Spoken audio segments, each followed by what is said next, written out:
What is going on, ladies and gentlemen? Welcome to the Casually Chelsea show. I am your host, Marshall DBDX, Casually FC, accompanied by the panel of Scott, Real Chris, and Oliver Twist. And pardon the tardiness, ladies and gents, a few last minute things I had to wrap up, and we are set to go. We have a jam-packed show for you. It's been since the transfer window deadline that we haven't streamed this show, so a lot of catching up to do, some new news to discuss, obviously updates to go over, and PR and briefings to get angry about. But before we go ahead and do that, be sure to smash the like if you haven't done so already. Subscribe to the channel if you're brand new to the channel. Help the community grow. We're on our way to 5K subscribers, and you guys have been doing a great job of subscribing and joining in on the Casually FC family.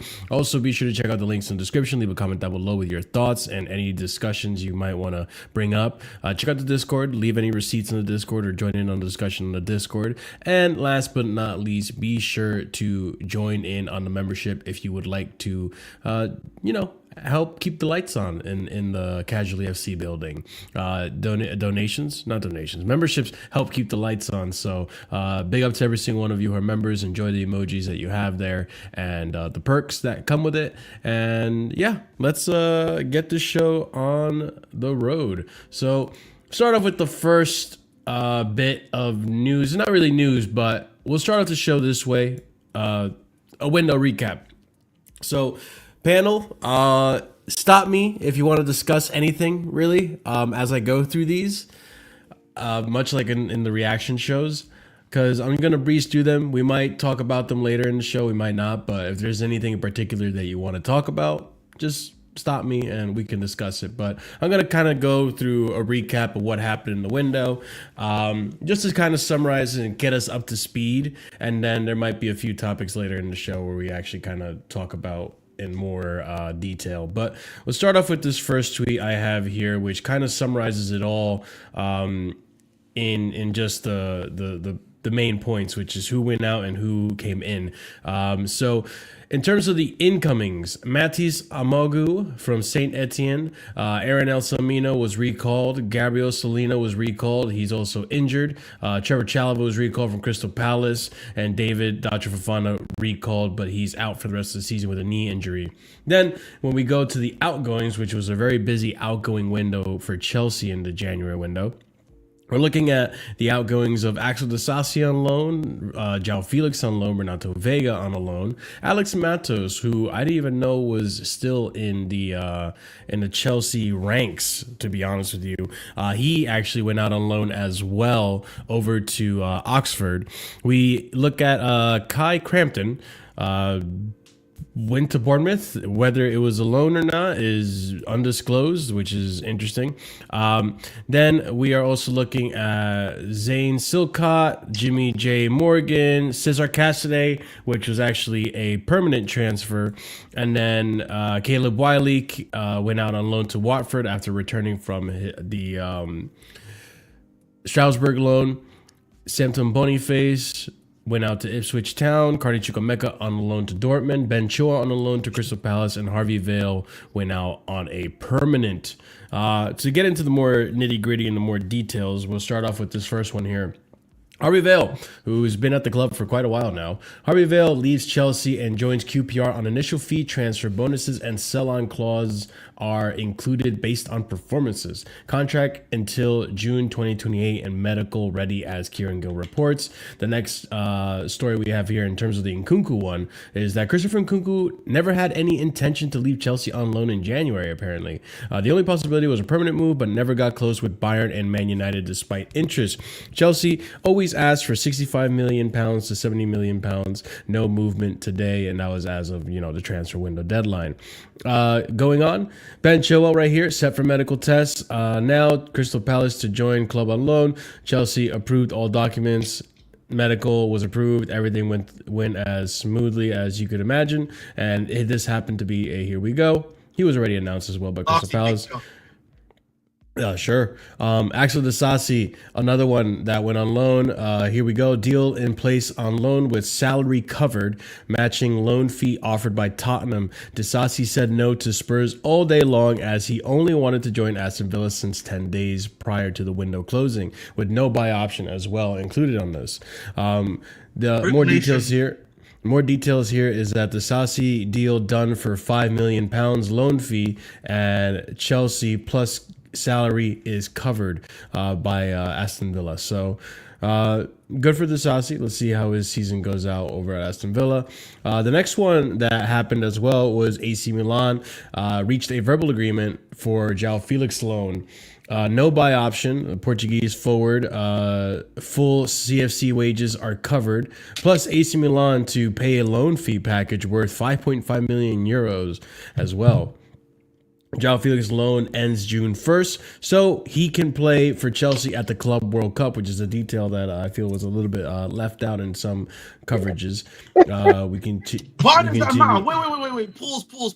All right, there you go. Does that matter that it's been left out of coverages, Marshall? Yeah, they're going to the Club World Cup. What's that going to do for us? What is João Felix in the Club World Cup going to do for us, mate? God.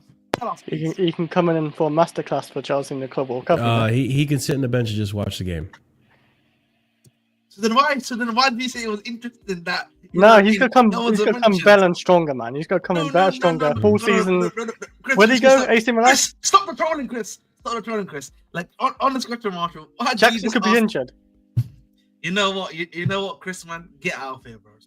Maybe some people wanted to know if he'd be available for the Club World Cup. Yes. No one cares. Apparently you do. Serious. You keep bringing it up. You're the one that said it. But I briefed straight through it. Why say it? Like we because I felt like saying it.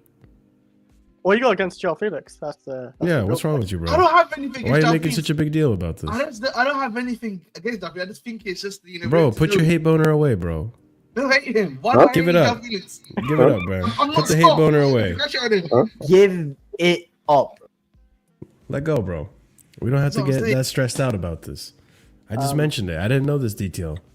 Maybe someone else would be interested. You never know. Hey, chat. Chat. All right. Let's use your logic, chat. Yeah. When does the season end for most teams? Now first. Second week of May, right? So logically speaking, this guy's gonna be back for the team before the 1st of June.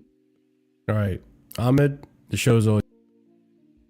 Thank you. Yeah. Listen, guys. All right. On to other news. Let's talk about Amougou to Chelsea. Here we go. Done deal and medical tests are ongoing right now. The transfer is for Chelsea and not for Strasbourg confirmed. 50 million euro package for Saint Etienne. Long-term deal in place with the 19-year-old midfielder. Next tab, please. Next report.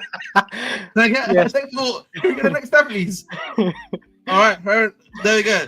And obviously, in regards to other news, obviously the incoming of Aaron Anselmino, his loan obviously did finish with Boca Juniors, obviously as we knew in January. But here's Fabrizio Romano reconfirming that Aaron Anselmino stays at Chelsea and doesn't leave the club on loan confirmed. Any more tabs remaining? Tech support? Is he good? That's a different topic, so we're gonna keep it. Let's continue. But obviously, guys, I'll be honest, man. I'm gonna start with a cheeky one. Losing Harvey Biel, man. That was the L Nation because we need a striker right now. Losing Harvey Biel, man, was, you know what I mean. What are you saying on that one still? No, okay. Let's be serious, Marshall. He was a striker. I thought he was a winger. All right, Marshall returned, big man. Okay, come on, bro. Like, I don't know why. No, Chris, don't address that. All right. Listen, welcome back to another video on the Bridge YouTube channel where we bring you all things Chelsea. I'm your host, with the most, the Bridge Nation, here today, hosting for Casually FC. Listen, man, Bridge Nation. No. Come cook this for, kick this for, please. You cut him off saying Bridge Nation halfway through.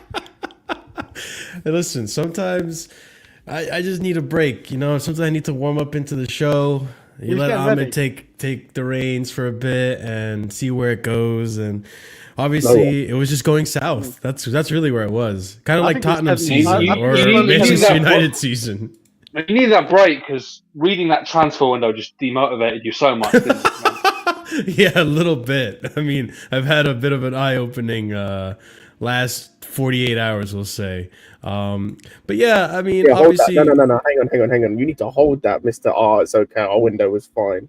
Yeah, our window was fine. Like, You you know need to what? hold I watched the that. Chelsea. He's trying I to watched the hold Chelsea that. hour. Guys, if you haven't watched the video, please watch Marshall's stream from yesterday. It's called the Chelsea Hour. Plus again. Great, you know what I mean? Great show. But Marshall, I saw that you said you were disappointed, right? That's what you said, if I'm not mistaken, in terms of your barometer. I In think terms of so. your barometer, right? I want to believe hear I about said that. that. Why is that, bro? Why is that? Because we don't have a striker. I mean, there's not much else to say. We went Oh, from Wait, when's not Mark have. Zubac, We actually? went from not having competition for Jackson to not having competition at all. There's nothing. There's no striker, so it's disappointing now. Wait, well, honestly, when is actually Mark back? We don't know. They're saying we'll get to that point in the possibly, Back up to the backup, bro. possibly, basically, our possible earliest of him is apparently March. Damn. I want to try to pull up the And QQ or Chelsea nothing, I Hour guess. show just so I can Yeah, I can but show Scott. like, the point I was just trying to make is that I think, you know, one of the things that I had said before, and I know you've heard me before, Marshall, when I said this before, right? And everyone here's heard me say, we needed a striker regardless of what was happening, right? We all agreed with that. We all knew that needed to happen. I just think it's a poetic irony that, you know, it's just really showing us, bro. The moment Jackson's gone and everyone else is gone, you know, we ain't got nothing there, bro. You know, you ain't got nothing there. No plan B. You know what I mean? We ain't got no plan B. You know what I mean? No plan B pill. No plan C. No abortions available. We just cooked, man. You know what I mean? We just got the baby. I mean, he wasn't doing a whole. Why? Sorry, good, Chris. I mean, like I do agree. Like we did still need that vocal point, but he wasn't doing it for the last 5 games, for sure. And this is where Mark Gu came in, but then now he's got injured, so we got no one. So I think it's in Kuku or nothing at this point. Listen, you know, we'll get to it when me and Marshall talk about all of us talk about the striker alternatives and stuff like that. I'm assuming, right? And what about Cole Palmer at strike? You reckon we can do it? Listen, no. We'll get to that. But like, obviously, let's get back to obviously the original topic, which is about transfers. But like, while Marshall's looking for his thing, I will start with you. Let's start with you, Scott, because it's next to me. What are your thoughts about the transfer window? You know my thoughts. I said it was terrible. Obviously, not just reiterating that for the channel. Like awful. Oliver, like, bro, we got worse. I know, because we agree standards, yeah. We didn't address a single position adequately. Amougou, whatever his name is not adequate. You got worse as a team.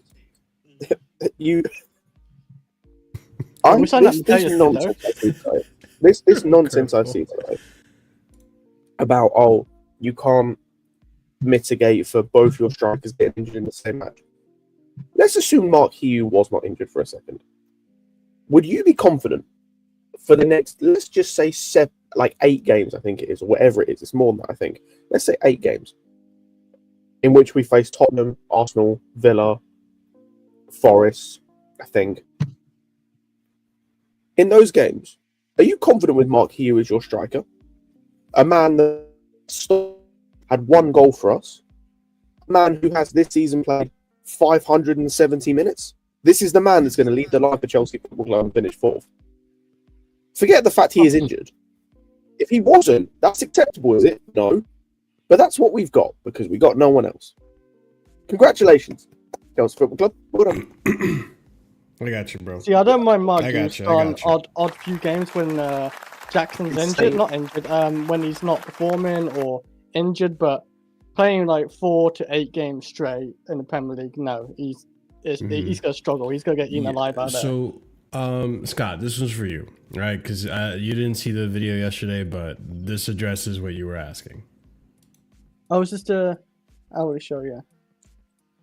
Scott, whoever's watching this, Scott, Ahmed, RSM, CP, my panel, and most of everyone that were saying we need a striker in January,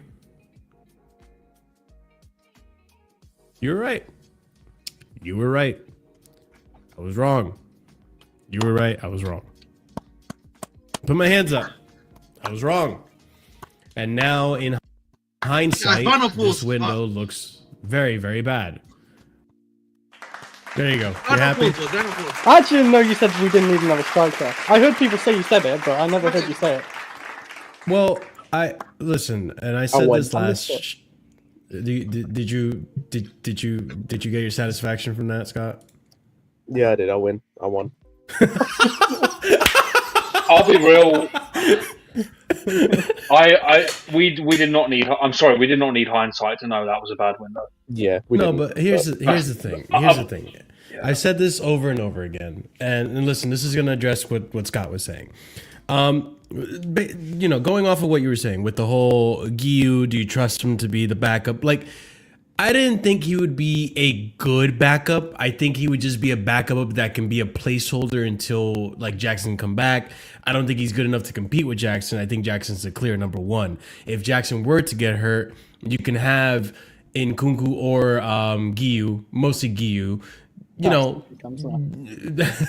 mostly Guiu to hop in and do a job for maybe 1 or 2, 3 games. I don't expect it to be for the rest of the season. I don't trust him to do that. But I think he can get you a goal or two. Like, I think he can do a job. I just don't think he's there. He's ready yet. And that's where I was at. I did say I was content with the window because I got the 2 things I wanted, but I wasn't like happy with the window or overly satisfied, So, like, I wanted a midfielder. We'll talk about that midfield option. And then I wanted a center back. And although it's not, the best center back option, it's not like a Guehi or potentially someone of better caliber, it's something that maybe Chalobah comes in and he's better than the other options we have. That's a whole different discussion. So that's where I was coming from. So that's why I wasn't going to say it's a 0 out of 10. I'm somewhere in the middle where it's like a 5 or like a 6. Now, because of the lack of striker, it's more of a 3.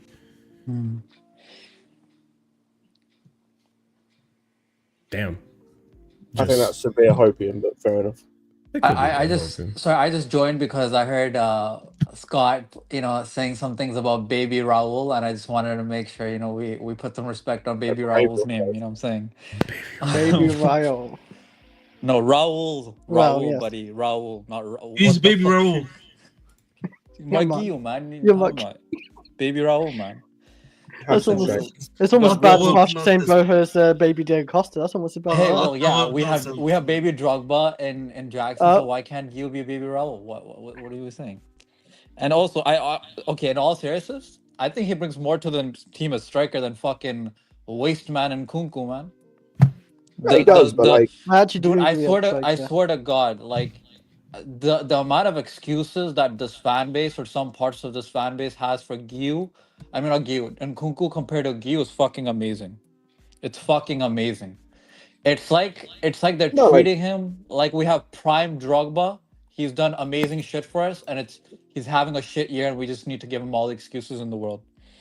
Oh my God, he can't play the false 9. He can't play the 9. He can't play the fucking wing. He can't play center mid. He can't. What the fuck can he play? Why does he sound like Kai Havertz? Why is he sounding like Kai Havertz? False footballer. Why is he sounding like Kai Havertz to me? Oh my God! What is Kai Havertz? Oh, Kai Havertz is a false 9, Roman Tada, fucking Pirlo, whatever fuck he is. Because that's what Nkunku sounds like. Oh my God, he's not a striker. He's like a second striker. But actually, we need the right tall guy for him to be the special striker. But he can't be like, it's like I'm fucking doing Goldilocks and the 3 fucking bears with this guy. No, the striker can't be 5'8", but the striker also can't be 6'2". You know what I'm saying? The striker has to be like the partnering striker has to be like good on the ball, but also like better at ball striking. But like, what the fuck does this guy do? I have to ask you this though. Because even though Ahmed, Scott, you, Oliver, maybe even Chris were right, Ahmed, you're going to have to, answer for your sins. What did he do? Because that's the real question. Yeah, the one of we need a different profile of striker. And I've been thinking about this. if you dare, technically, No, no, you it's not going there. It's not going there. Technically, Nkunku is a different profile of striker, but it's not really working out in the system. Don't give me this shit. He's not a striker. He is a striker. He's just not good in the system. He legit is not a striker, bro. He's not a striker, and also he's not a different profile. Yes. Wait. Hold up. Ahmed, isn't the name of he's a second striker? The name striker's still there. No, but like, still- No, But not he even can that. play But that. not That's even not that. his main But position, though. That's not he his can main play position. there. He can play there. Not Second even. striker, No, that's fine. he's not an out and out striker. You know- I'm not but saying you know that. the thing is, But before you he say can that, play he's He's not a striker. playmaker. Yeah. He needs that big striker next to him. context. No. That's the thing. And the other thing, Ahmed, the other thing too is that the other thing too is that, like what Chris said, he can play striker. He has come out and said his favorite position is the 9, and so you keep telling me that we need a different profile. So Jackson isn't anything like Nkunku. They play very differently. But if he's not a striker, well, CP's right. He sure as fuck isn't a playmaker. So what is he? And how is he going to fit into the system? No, wait, hold up. No, No, let me support you. Let me support you. 1 second. But also, that's why I said Marguil offers more. He's a different striker than Jackson. He's an actual box presence. I think that's what Ahmed might be alluding to, is we need a different striker in terms of a box presence kind of striker. Guy was more of that. We clearly saw it the few minutes that he had in the game against West Ham. Because of his box presence, we just created a lot more chances. We had people to crash the box as well because he's occupying that.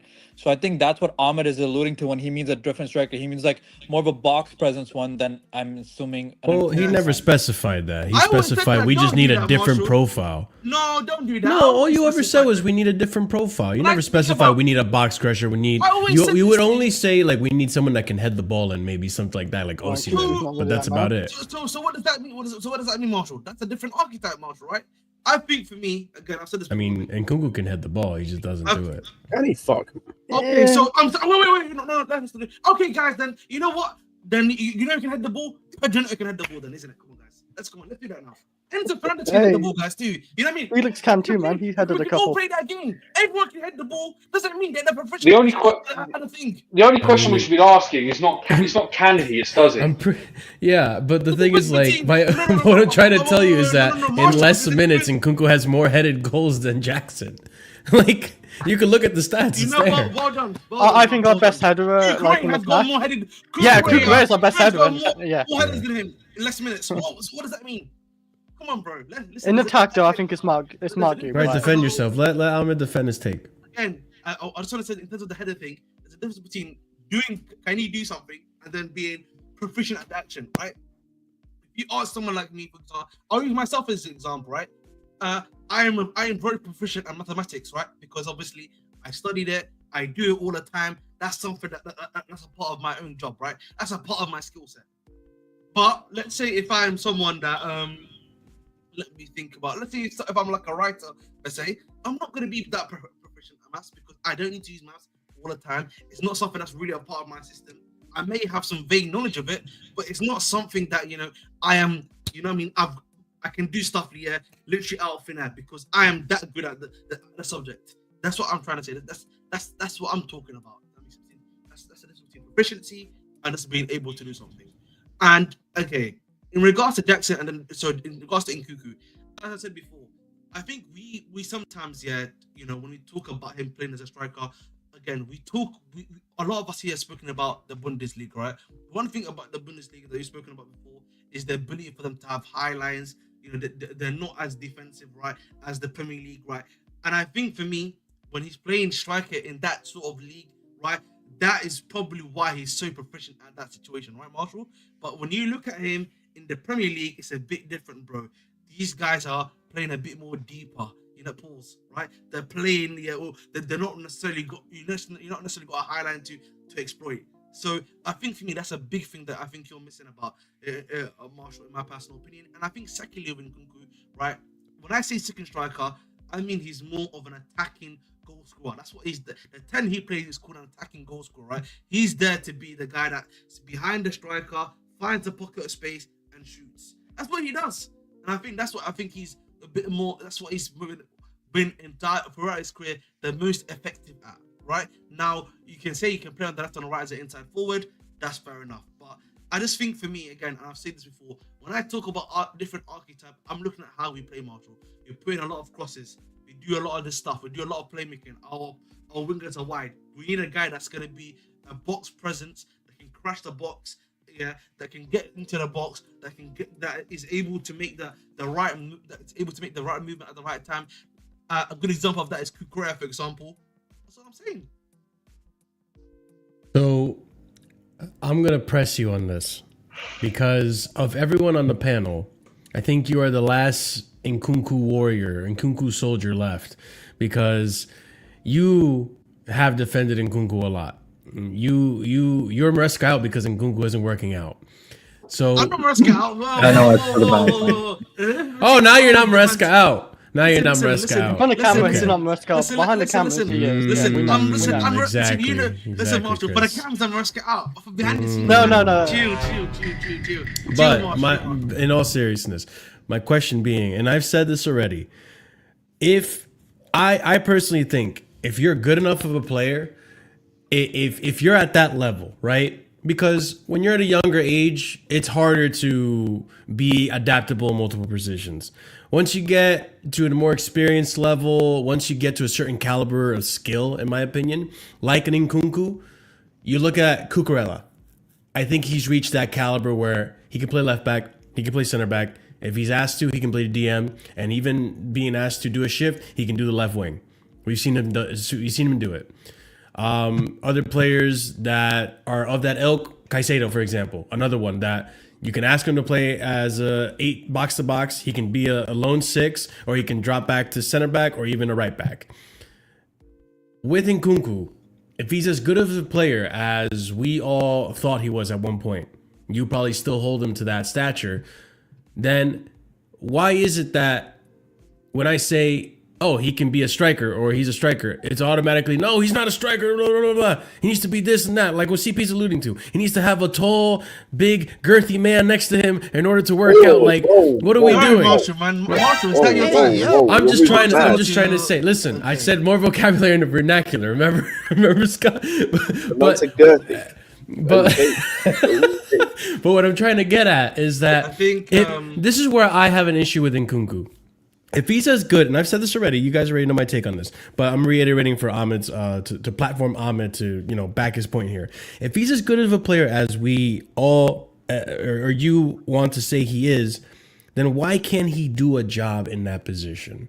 Because why is he struggling in the last game against Brighton? So on and so forth. Go ahead, Scott. Because there's a few things. Number one is he's not good enough in the system. Like, whether it's he's not a bad player, but I will say in this system he is shit. He doesn't affect the game in any way, shape, or form. And we've seen that when he plays 10 as well, by the way. Like, it's not just a 9 thing. The 9 it's highlighted even worse, but he's not been great in the 10. That's the thing. Because I'll say as well, like, he's not a 9 in this system, but that's because I'm not trying to make excuses. It's just I've seen what he offers, and it's nothing.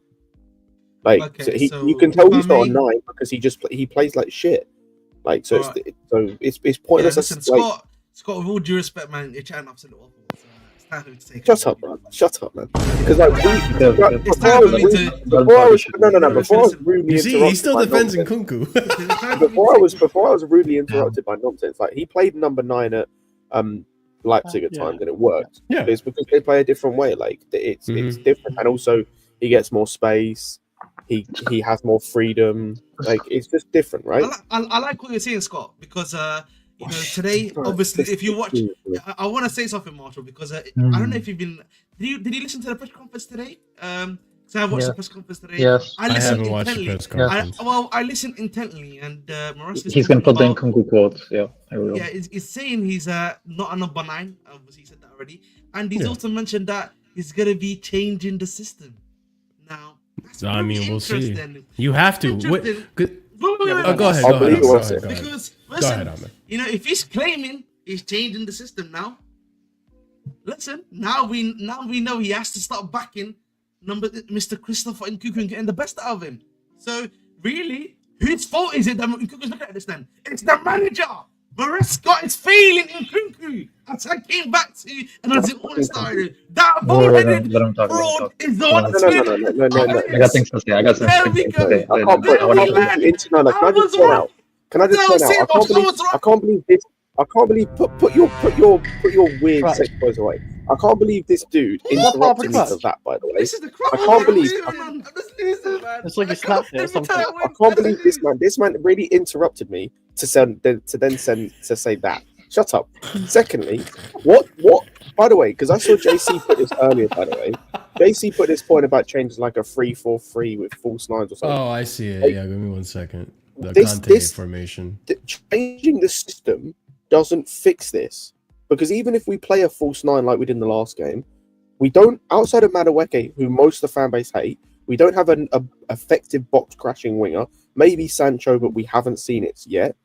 We don't have an effective box crashing midfielder outside of Nkunku, so that would require us to play Cole Palmer false nine. So We why do would have a we play box our best crashing. player out? We have a box Why would crashing we- left back. Though. Yeah, I say we've got box crashing left, but great. I'm not We've even. got. No, we do. Oh, I'm we're not getting even to Is saying that that. because of We're the getting manager no, beat him to be shut able up. to do it? Shut up. I'm not finished. Jesus Christ. This guy's yapping. It's like a chihuahua in the corner, bro. Like, This guy's a weak thing, dude. I love it. Trigger merchant. yeah, so we don't Yo, have Chihuahua energy is crazy. Listen, man. I'm an elite person. I unless told you this. unless we're putting called Palmer false nine, which is shit. Like no one else is crashing the box. And then we get to left. But Enzo, If we play a 3-4-3, that means Kukurea has to play left wing back. well, Who then, plays whose wing fault back is this that? As I said before, yeah, again, it's the fault of the gaffer, isn't it? Then it's back. What did you go back to? Mr. Enzo Maresca. Then if we keep on saying this, Oh, it's down to him. Was it Enzo? Was it? Tactically Yeah, I know to you're make trolling, stuff but nah, not entertaining that. Sorry, speaking of with regard to Nkunku, because me and Scott were very high on Nkunku when he first joined. Trust me, I was watching. I was too. like, fuck yes, dude. Maybe he's just not meant for the league.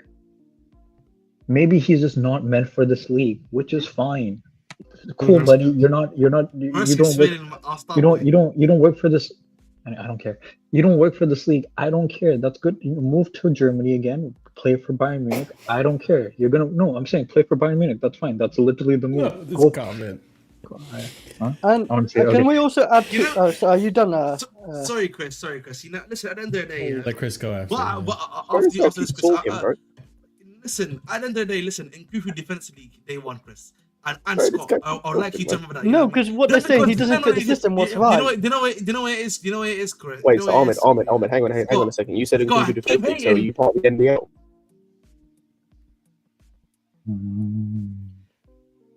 I had to call myself. No, I was just gonna say, you talk about like Oh, Nkunku not. Scott, you got me. What you say? Oh no, but obviously, listen. On a serious note, I think Scott is right, and I've said this before, right? I think for me, this fundamentally Nkunku. I think obviously it's been a bit hard for him to obviously like be a bit more malleable, particularly as he get older. You know what I mean? As you get older, sorry, my apologies, right? It gets harder for you as a player to like be a bit more malleable, I think, in my personal opinion. I think the second thing also is, I think the way we play, obviously, it caters towards a bit more of a Palmer style of play, right? He's a bit more of a free roaming 10. He's able to move around a bit more. Sometimes, yes, he's a bit more on the left hand side, on the right hand side to allow Enzo to maybe move around in that section. But listen, let's be realistic, boys. Let's be realistic, yeah. I think, yeah, if he does change the style of play, I think that's really like last chance for Nkunku to really perform. And if he does perform in that system, I do think on some level it does start on some level start making me question a little bit about Maresca in the sense of like, listen, you probably knew for a while now that Jackson was going to be out for a while. Why did we not try this in the Brighton game with this new system, right? Why did it have to take the full Brighton game to happen where we lost 2-1 for you to change things up? That's my only thing. That's my only thing, because like this has not been the first time, obviously, that Nkunku's playing number 9, and it's clear it's not worked. Why did you not change it a bit more earlier? Does that make sense, Marshall? I'm pretty sure you guys understand. I genuinely don't think he. I genuinely. Also, Chris, go ahead. You were gonna say something. No, I was just gonna say like I agree with Scott. Even CP about like maybe the Premier League is not suited for Nkunku, because I also say like when he plays a strike, he can't play strike alone. He's at Leipzig, he didn't play alone. He played with another big striker next to him, and I think that maybe suited him. Also, probably the space as well in the Bundesliga is a lot better compared to the Premier League. But like, even this is not Maresca's fault, because like the owners would have known Maresca doesn't like playing with wingers who can like cut in. They like to like hug the sideline and actually whip it in or whatever, but like or stuff like that. So yeah, like Nkunku can't fit as a 10 because Cole Palmer's there. That's the reason why Nkunku can't really get the minutes like that. So well, we'll see now though with Nkunku, because he might get more minutes for sure now since there's an injury crisis. So this is the thing too. Like I'm right now in the camp in terms of Nkunku that I really want the player to work out, because I still believe there's a really good player there, but I think he's been a victim of circumstances. One of those circumstances being that Palmer literally took his chain when he was out with an MCL injury, right? The other circumstance being is that like I think Pochettino, yeah, he did. I think Pochettino at the time of of the inception, right, when he first came into the club, I think Pochettino was trying to build a team around him, which would have benefited Nkunku at the time. And that's why we saw Nkunku link up really well with Jackson, and it looked really interesting. And to an extent, too, like, I got to give credit to Poch here. Like, he was actually building a team. Like, he was seeing what Nkunku's strengths were and put him in a position where he could kind of flourish in that, because we saw glimpses of that in the Brighton game, right, where he would drop deep and then make runs. That was kind of how Poch was playing him with Jackson in the preseason. Unfortunately, he got injured, and so the rest of the story is what it is. Now, with the whole system change, I said this right now. I think right now he's also a victim of the system. I think the system doesn't benefit him. I also think that's not really on Maresca. Like, I think the system so far has gotten us to where we are right now, which is we're still in 4th place. But at the same time, I think Nkunku is demoralized to an extent. I do think Maresca should have been giving him more minutes. And I do think there's a bit of a gelling issue as well. But this is also that camp that I'm saying. Let like, the teacher speak on, man. I do, but this is also the same thing where I'm saying, and I'm finishing off here. What I will say to finish off this is where, like, I still say I'm still part of this Nkunku. I really wanted to work out camp, the teacher sees because you, the teacher will come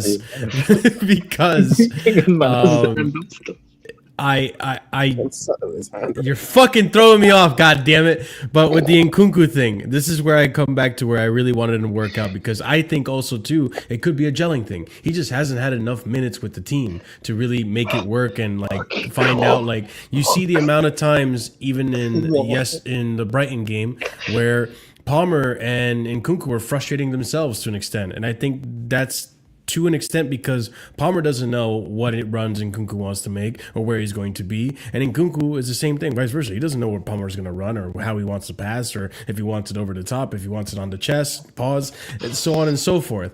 So I think there's two camps. It could be that it just doesn't work out the Prem, but it also could be a system, a gelling thing. We will see. Time will tell. Also, in regards to these comments, by the way, the whole... Listen, we'll get to them. No. I want to get to them. No, but just really quickly, I will watch the video, and I think next season... You can't watch the video for this. You can't watch the video for this. No. But I think next season, I'm going to introduce a reaction where I just watch the pressers, because what we see in Twitter versus what is actually being said in the context that gets taken out, he's made to look a lot worse, just like Pochettino, than what's actually being said. But that's besides the point. This could be one of those quickly, like the tabloid thing. So the ones I brought up in the thingy, those are like obviously those are post interview. Yes, those are post interview ones. So that's basically they put the videos off and they take full direct quotes of them. This is no context needed. Those are in context basically. So whenever they ask him this stuff, this is fully in context. That's the difference. Like the ones in the video one, you know, I will actually tell you this is from the in video. That's why I specified the one, you know, when he talked about change the system, he said that in video, right? So that's what I was talking about. I think for me, you know, your point essentially on, you know, that's not the fault of the manager to change the system. I would have to say yes and no. The reason why I say that is because you have both Palmer and Nkunku, right? And I feel like for me, there is a universe where they both can work, right? Maybe. Where Yeah. you can cater to both, right? You can get Palmer to be a bit more of a free-roam winger, and you can allow Nkunku to be that guy that's basically just behind the striker. I think there's a way you make that work. I just think for me, sometimes I just don't. I feel like for me, Maresca just didn't do that and just decided to choose one or the other, which I don't think was the right method in my personal opinion. I disagree with. I disagree but maybe that's just me. I disagree with Ahmed because of the personnel we have. Because we know Palmer likes to drift into the middle, and we would have no width on the right side. Why we wouldn't have any width on the right side? Because fucking Reece James gets injured all the fucking time, so he's not bombing up and down. You got Gusto that can give you yes, that width. wait. Augusto this season, who's been fucking ass defensively and offensively. So sorry. It's because of the role he's been asked to do. But I feel like with the Gusto thing, I think it's a two. I actually, you've had my thoughts before, CP, about Gusto. I think my thing is, I think this new role has definitely taken a toll, in my personal opinion, on Gusto in terms of like his performance level. And I think the other thing for him also is that he's also, sometimes with these young players, they have such a great first season. Sometimes they have that second season where they kind of like, it's a bit of a, and he's having that this season, and he's on some fine. level. But that's what I'm saying. That's why I'm saying it can't work this season, Palmer and Nkunku, because you're gonna get no width on the right side. Because Cucurella gets the system. He's moving. He does underlapping and overlapping runs and crashes the box and is like a left mid and a left back, right? And Reece James could do that if he was healthy, but he's not. That's the issue, right? That's the problem I have. And Nkunku, I just don't think like next season it might work, right? But for Gusto, like it might click more, but not this season. And I think Nkunku just doesn't work for this league. I'm sorry. We're seeing this with João Felix too, where first game he got a goal, hype job, and then after that he's been dropping stinkers for the past 2 games, like Conor Gallagher in Atletico, where oh my god, he got an assist, he scored a goal in the first game of Atleti, and then he's been dog shit. What I'm saying is Nkunku might just fit that league more. He might just be a journeyman like João Felix is. No, he's not a journeyman. He could be. I'm not saying he is. Well, right now, it kind of is right now. Because he'll be in 4 teams just like João Felix will be. But anyways, no, he's better than João Felix in terms of what he's done for club. But I just don't think he fits the league. This league relies on pace and power, and on the higher end, it's pace, power, and technique. And Nkunku might have the technique, but he doesn't have the pace and power for this league. I just think again. I think for me, I just think sometimes it's also about how you use people. I think comparing to João Felix is very unfair because I think João Felix, bro, whichever league he goes to, he's not looking great, bro. Like obviously, La Liga had a downturn when he was with us in the Premier League. Again, performance-wise, he wasn't that great. I'll be honest. And then if you look at him right now, Serie A, first game was great. Second game was poor. This last and third game too. Yeah, final, bro. Trash, respectfully, bro. Yep. So I think if Nkunku would be a bit unfair to him. I genuinely believe if Nkunku goes, for example, back to League One with PSG, bro, he's cooking. I'll be honest. Yeah, but I'm sorry. That's no. I'll give you context. League I think if he goes back to the Bundesliga, he cooks. Even in the Italian league, I think he'd play really well. I just think maybe for me, I wanna say let's see what the system change does for Nkunku. If he doesn't work, then I will on this channel full screen in front of Marshall, Scott, and CP. I don't know if Chris agrees with this or I'm still there. Yeah, okay, and of course in front of Chris as well. We'll add Chris to the group. I will say on full screen that I was wrong, and I will fully hold it and admit it. You know what I mean? So basically, next game. Can you say that again? Can you say that again? Here, let me take RSM off. Yeah. Listen, make sure you're clipping this, Marshall, as well, just so that you know that. I'm already recording on 3 devices. Oh, I love that, man. I love it. Listen, Ahmed Abdi, will admit I am wrong about Christopher Nkunku and his ability to play in the football league. Bro, fix your fucking microphone. What do you mean? Is it not close enough? How is it now? No, now you're good. There we go. Closer to the mic, but listen, Ahmed A. Abdi of sane mind and body, will admit to Marshall, Scott, CP, and Chris that Nkunku is not fit enough for this league and should leave the league and be sold. he does not, if he does not get back into form and work for us in this new system change under Enzo Maresca. Fair enough. Nice. Ahmed's like to us, he ain't gonna make you wrong. He finds some way or excuse I'm just to admit he went wrong. make sure that's Yeah. saved for later. It's definitely Cap. I mean, Wait. all right. I'm starring these comments because we'll address it later in the show. Because You want me to obviously, give you the link, maybe? I got him.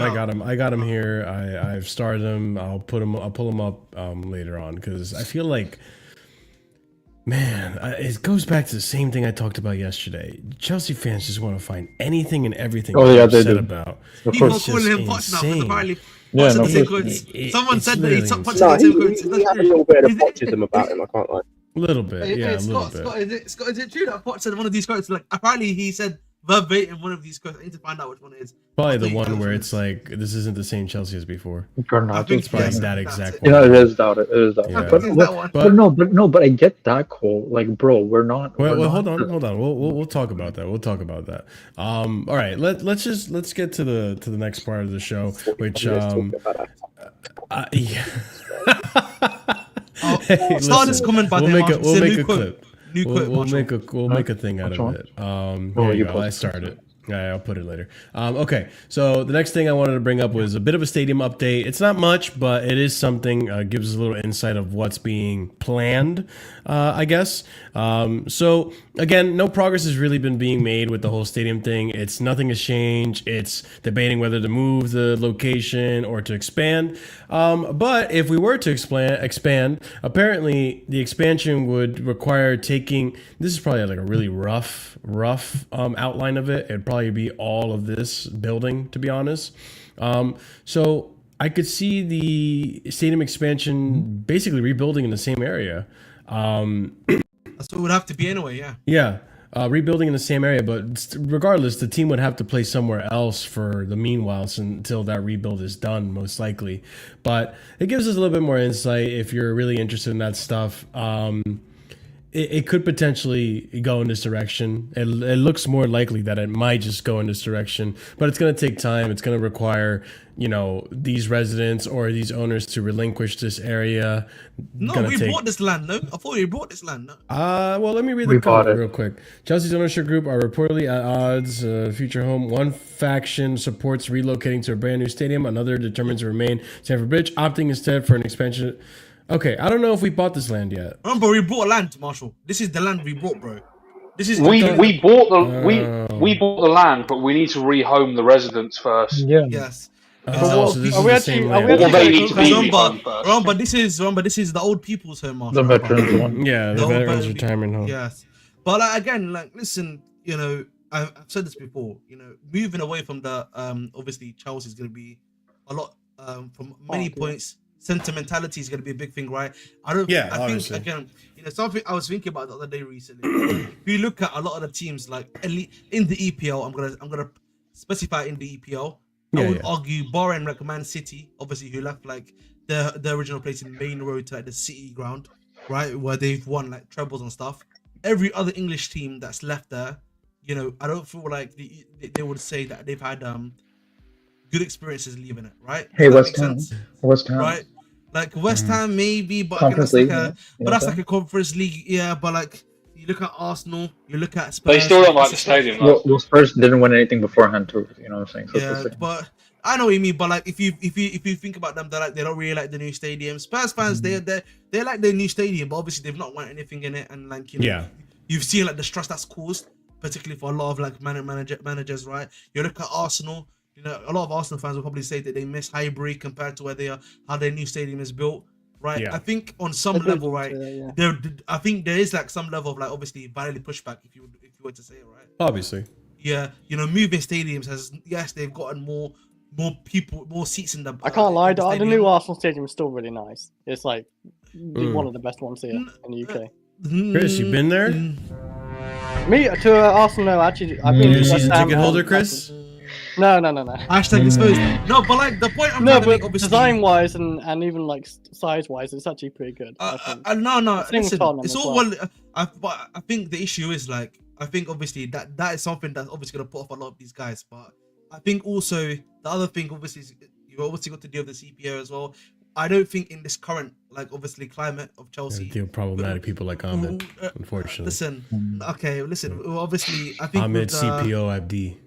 listen, but like, let's be real, Marshall. Like in this current climate of everything that's going on and how everything's being looked at so far as well, I don't think anything that moves Chelsea from the stadium is ever gonna happen, bro. So like as well. So I think that's also the other thing to discuss.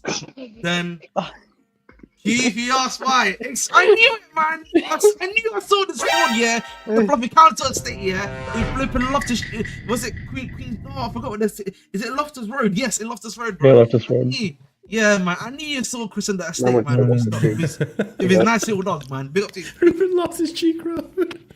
Loftus. You know, hey, listen, Loftus Cheek, another one that's not playing for AC Milan anymore. I was right. I got vindicated about Ruben Loftus Cheek. Yeah, him and Pulisic, yeah, have been spotting him and Pulisic have been Bed? stopping What? bed.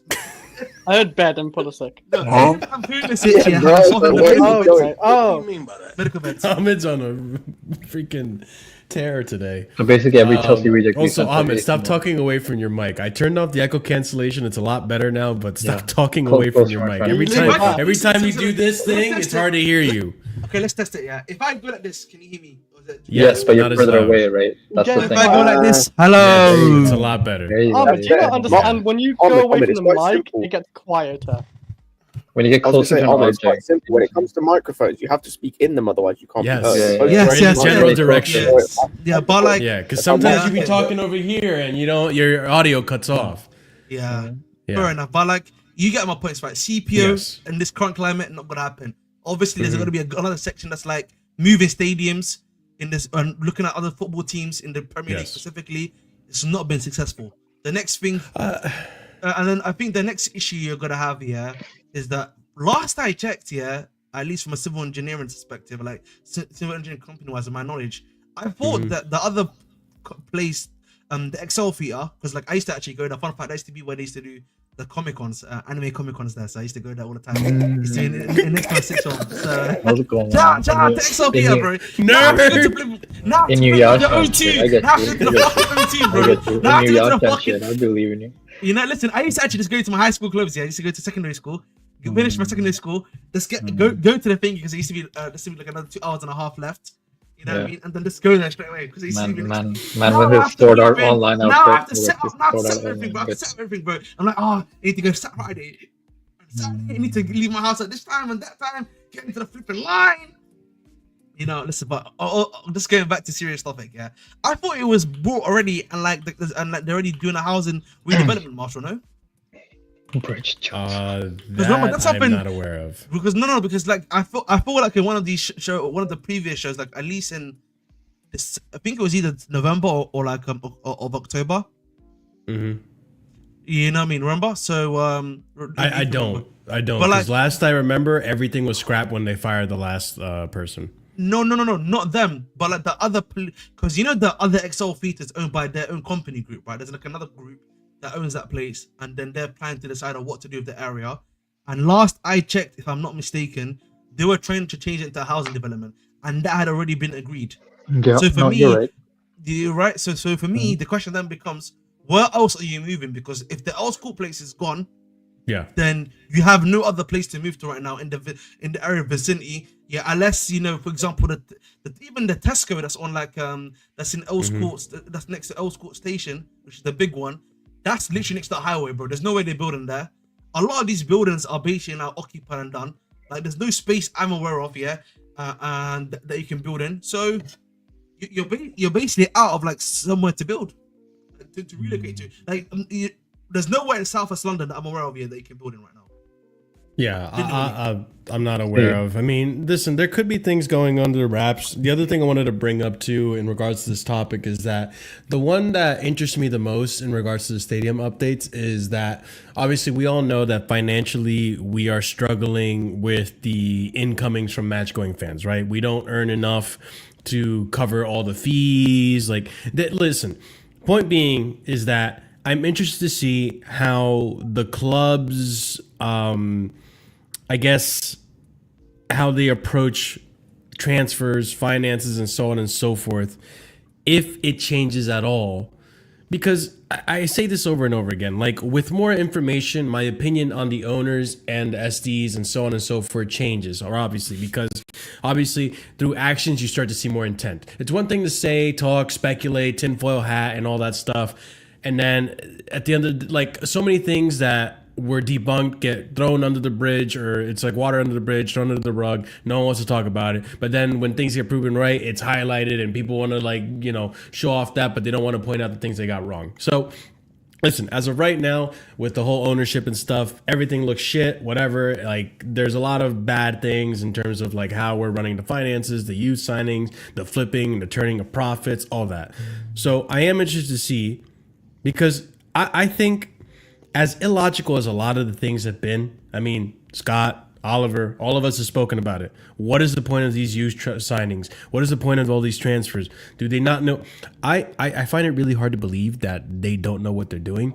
I just think there's a reason behind the madness that we're just not aware of. And so I'm kind of thinking like, okay, do things change if you get a stadium that gives you more revenue? Does your transfer policy change a bit now? Because now you don't have to compensate with the flipping and turning a profit. Or it stays the same, and now it's proven even more. You guys are in this for pure profit, and that's all you care about. You know what the issue is? I think, Marshall, I think for me, because you're my guy, Marshall, I understand you a bit more. I feel like you're looking at it from a very much Devil's a positive advocacy. standpoint. No. I'm just looking at it like there's other options out there. I think obviously, I feel like you're trying to be a bit more positive, right? You're trying to say these guys, they've got money. Surely they're a bit more. They should be a bit more smarter. There has to be some sort of smartness going through, right? Like what they're trying to do, right? Not necessarily, but I don't like that you're saying being positive. That's the thing that I'm like trying to push back on. No, it's not even that. It's just like me. It's more so like I'm trying to seek the truth, and there must be a method to the madness. Can I wait? But I feel like for me that is at least what they're trying to do. You're trying to take the most positive, logical approach. That's what I'm saying, because that's a positive, right? Right, it's a positive, logical approach, right? In the sense that you're trying to say there has to be like certain steps that have been taking place, and that is going to lead to a positive outcome, right? That's it's because a lot of things don't make sense, right? And I think for me, my thing for me is that sometimes, listen, you know, I know this. What was the saying in Game of Thrones? Chaos is a ladder, right? I think for me in this scenario, I think there's a lot of chaos. Because I don't think they have sorted their plan, right? They haven't done the ground. As I said before, they haven't done the groundwork, and this is causing them basically to do everything on the fly. They're trying to move they're moving so fast, but they don't have the facilities to make this stuff happen. That's why I talk about groundwork a lot. TP, what were you gonna say? So first of all, I want to address some of these ones. So the owners need to cut a deal with the government for what? There's no government land near them. So what the fuck are they going to cut a deal for? What? They can't. They wouldn't even need to be negotiating with the government. Exactly. The council. Thank you. There will be the council, and you have to buy private property. So I don't know what the fuck you're talking about, Vic. Second of all, revenue not an issue. Yes, it is, because they're spending these billions. Yes, but they will want a return on investment with regards to the reputation of the club being higher, and thus their stocks being worth more. So eventually, yes, they would want to turn a profit, dude. Like any company, it's like Amazon. It's like Amazon in the 2000s turning a loss, because every money they generated they would put back into the business until they started making. But CP, that's why like I didn't really get to flesh out my point in saying this, but like I think in terms of how Chelsea were running the Roman, we were being run in a deficit, but the thing is our owner covered the expense. And you know, Rome, and someone this was reiterated on the All You Can Eat Chelsea show that just aired today, right? Where under Roman, we were 1 billion in debt. But because it's Roman, he was like, fuck it, dude, I'll clear it up. You guys don't owe me anything. These owners aren't going to do that. That I can tell you with certainty. There is an investment firm. They want return on investment. They're going to be like, no, give me 1.4 billion back. I want that money back. Yeah, but Marshall, the whole you giving them the benefit of the doubt. You know, they could just be incompetent. No, like I'm saying if you followed basketball, we had the Luka Doncic trade, and everyone's like trying to figure out the logic behind the trade. Maybe the GM is just incompetent. Maybe he's just a dumbass and got fleeced, because he has a stupid vision, which he believes in, but it's based on stupidity. I That's literally fine. watched that happen a week ago. So if I can have and he used to be ex-Nike exec. So if he can do stupid shit, I'm pretty sure more rich people can do stupid shit and have stupid logic. Yeah, no. So I'm not giving them the benefit of the doubt because everyone I'm keeps not- on telling me, like even Lewis and everyone's like, hey, I'm gonna wait until they get Champions League and see how much money they invest and if they're gonna start investing in older players and everything. I'm like, what happens if we still continue not getting Champions League? So what? We're gonna wait for another 5 fucking years until maybe we're gonna reach Champions League. Here's the way It's that like I no, look they at have it. Like, there has to be a point. This is the season or next, or you know what? yeah, If by next season they don't reach Champions League, I'm done with this club. What I mean is, I wish them the best, but I'm not gonna follow them week to week like I do nowadays until they reach Champions League. Next season, if is the last season, if they don't get champs, I'm not putting an effort to wake up at 4:30 in the morning to watch this fucking team win, loss or draw until they get Champions League. I'm not gonna put in that much time and effort with that shit. I think in terms of what you're saying, like I get that 100% completely. I mean, there's a whole commitment for Chelsea, and on top of it too, like there can be incompetent owners. Obviously, I'm not saying that's not a possibility. I think with me, the big difference in Chelsea versus another ownership like the Dallas Mavs and the Lakers and so on and so forth is that you have Bowley, who has experience in other sports clubs that, although he's not a majority ownership of this club, he is in the boardroom. Like, he is a part ownership. So there's that influence. Then it's another 3 or 4 figureheads that are all involved in this same operation. And so for me, these guys are all billionaires. They didn't get to be, well, sometimes you end up. But here's the thing, Marshall. Even if Bully has experience in sports, fair enough. But he can voice whatever he wants. But he doesn't have the power. Okay, It's like but me. this You know is what I'm where I saying? It's wanna like land me my point. voicing what. Sorry, yeah, go ahead. But yeah, no, this is where I want to land my point. I have a pretty, you guys know, I'm pretty lengthy when I talk about these points. Sorry. But when it comes to this, like, it's not Sorry, always, Vivek. I can use whatever fucking language I want. I'm 28, so you can fuck right off. it's not always There you the go. case, like a Donald Trump case, where you just happen to be born into privilege and you have a small loan of $1 million and you happen to, you know, have your privileged parents like back you on everything, and then you become a billionaire because of just the environment you're born in. Some of these guys had to work for their money and they had to make intelligent moves throughout their career to become a billionaire. People, like, this is making $1 million is really hard to do. Imagine doing that. What's a billion? Like 100 million? Or no, Yes, it's 999 million. 1,000 times. It's 1,000 Yeah, million. it's a lot of fucking money. Like, you need to do a lot of correct, like, you need to do something that I can't even wrap my head around to earn that much money. And there's a consortium of these guys, right? So, like, I think there is a level of competency. Maybe in terms of running a sport, it's not there, but in terms of running a business, it has to be there. To an extent, it has to be there. So that's why I'm interested to see. It's not more so like, yeah, you're right, I'm giving it the benefit of the doubt, but it's more so like, I want to see, like, almost an experimental way. I do want to see how people change under different circumstances. I think, so Marshall, if you do get the stadium revenue, Also- I want to see if the window remains the same. I want to hear from Scott real quick because I haven't heard from him, and then Ahmed. I agree with you in a sense from the business side, but I think that's what we see from the business perspective. There's not too many L's they've really taken outside the shirt sponsor this season. From a Yeah, that's a business weird perspective, there's not too many things they've done wrong from a business side. Because, like you said, when it comes to the business side, they're businessmen, they're successful businessmen, they know what they're doing. Yeah. There are certain things when it comes to football, and specifically football in Europe, as opposed to football even in America, just American sports, and certain things where, like, it doesn't line up. So, for example, the discrepancy with teams, not just in football but in other sports in America, is so much smaller because there is a cap in terms of, like, the draft and just salary caps and stuff like that. There is a cap of how, like, I'll give you an example just because I know that's all right. The LA Galaxy, they won the MLS Cup recently. Sure. They've just had to get rid of like 3-4 starters out of their team because they can't fit them in their wage bill. That's ludicrous. That doesn't happen in Europe. If City win the Premier League, they get a bunch of money and they can just go and spend more money. Because like the discrepancy is not as high, where it's like with England and with that discrepancy is a lot wider. So you don't get that buffer of, oh, we'll get draft picks, or we'll get, it's fine because it kind of resets in the off season because teams have to balance themselves out. Like the closest they had to deal with that is PSR, and they did that by buying random players that we didn't care about and selling academy players because they're pure profit. Like, yeah, on the business side, they seem to get that down, but it's then the stuff that general business is related to football businesses, specifically football and European sports. They've got that horribly wrong so far. They've got that stuff horribly wrong, and it stems from the people they've hired that are meant to be the quote-unquote experts in that field. Yeah. Sorry, Ahmed, one second, because some people are saying, basically insinuating I'm a fake fan. This Mo Betai, B-E-H-T.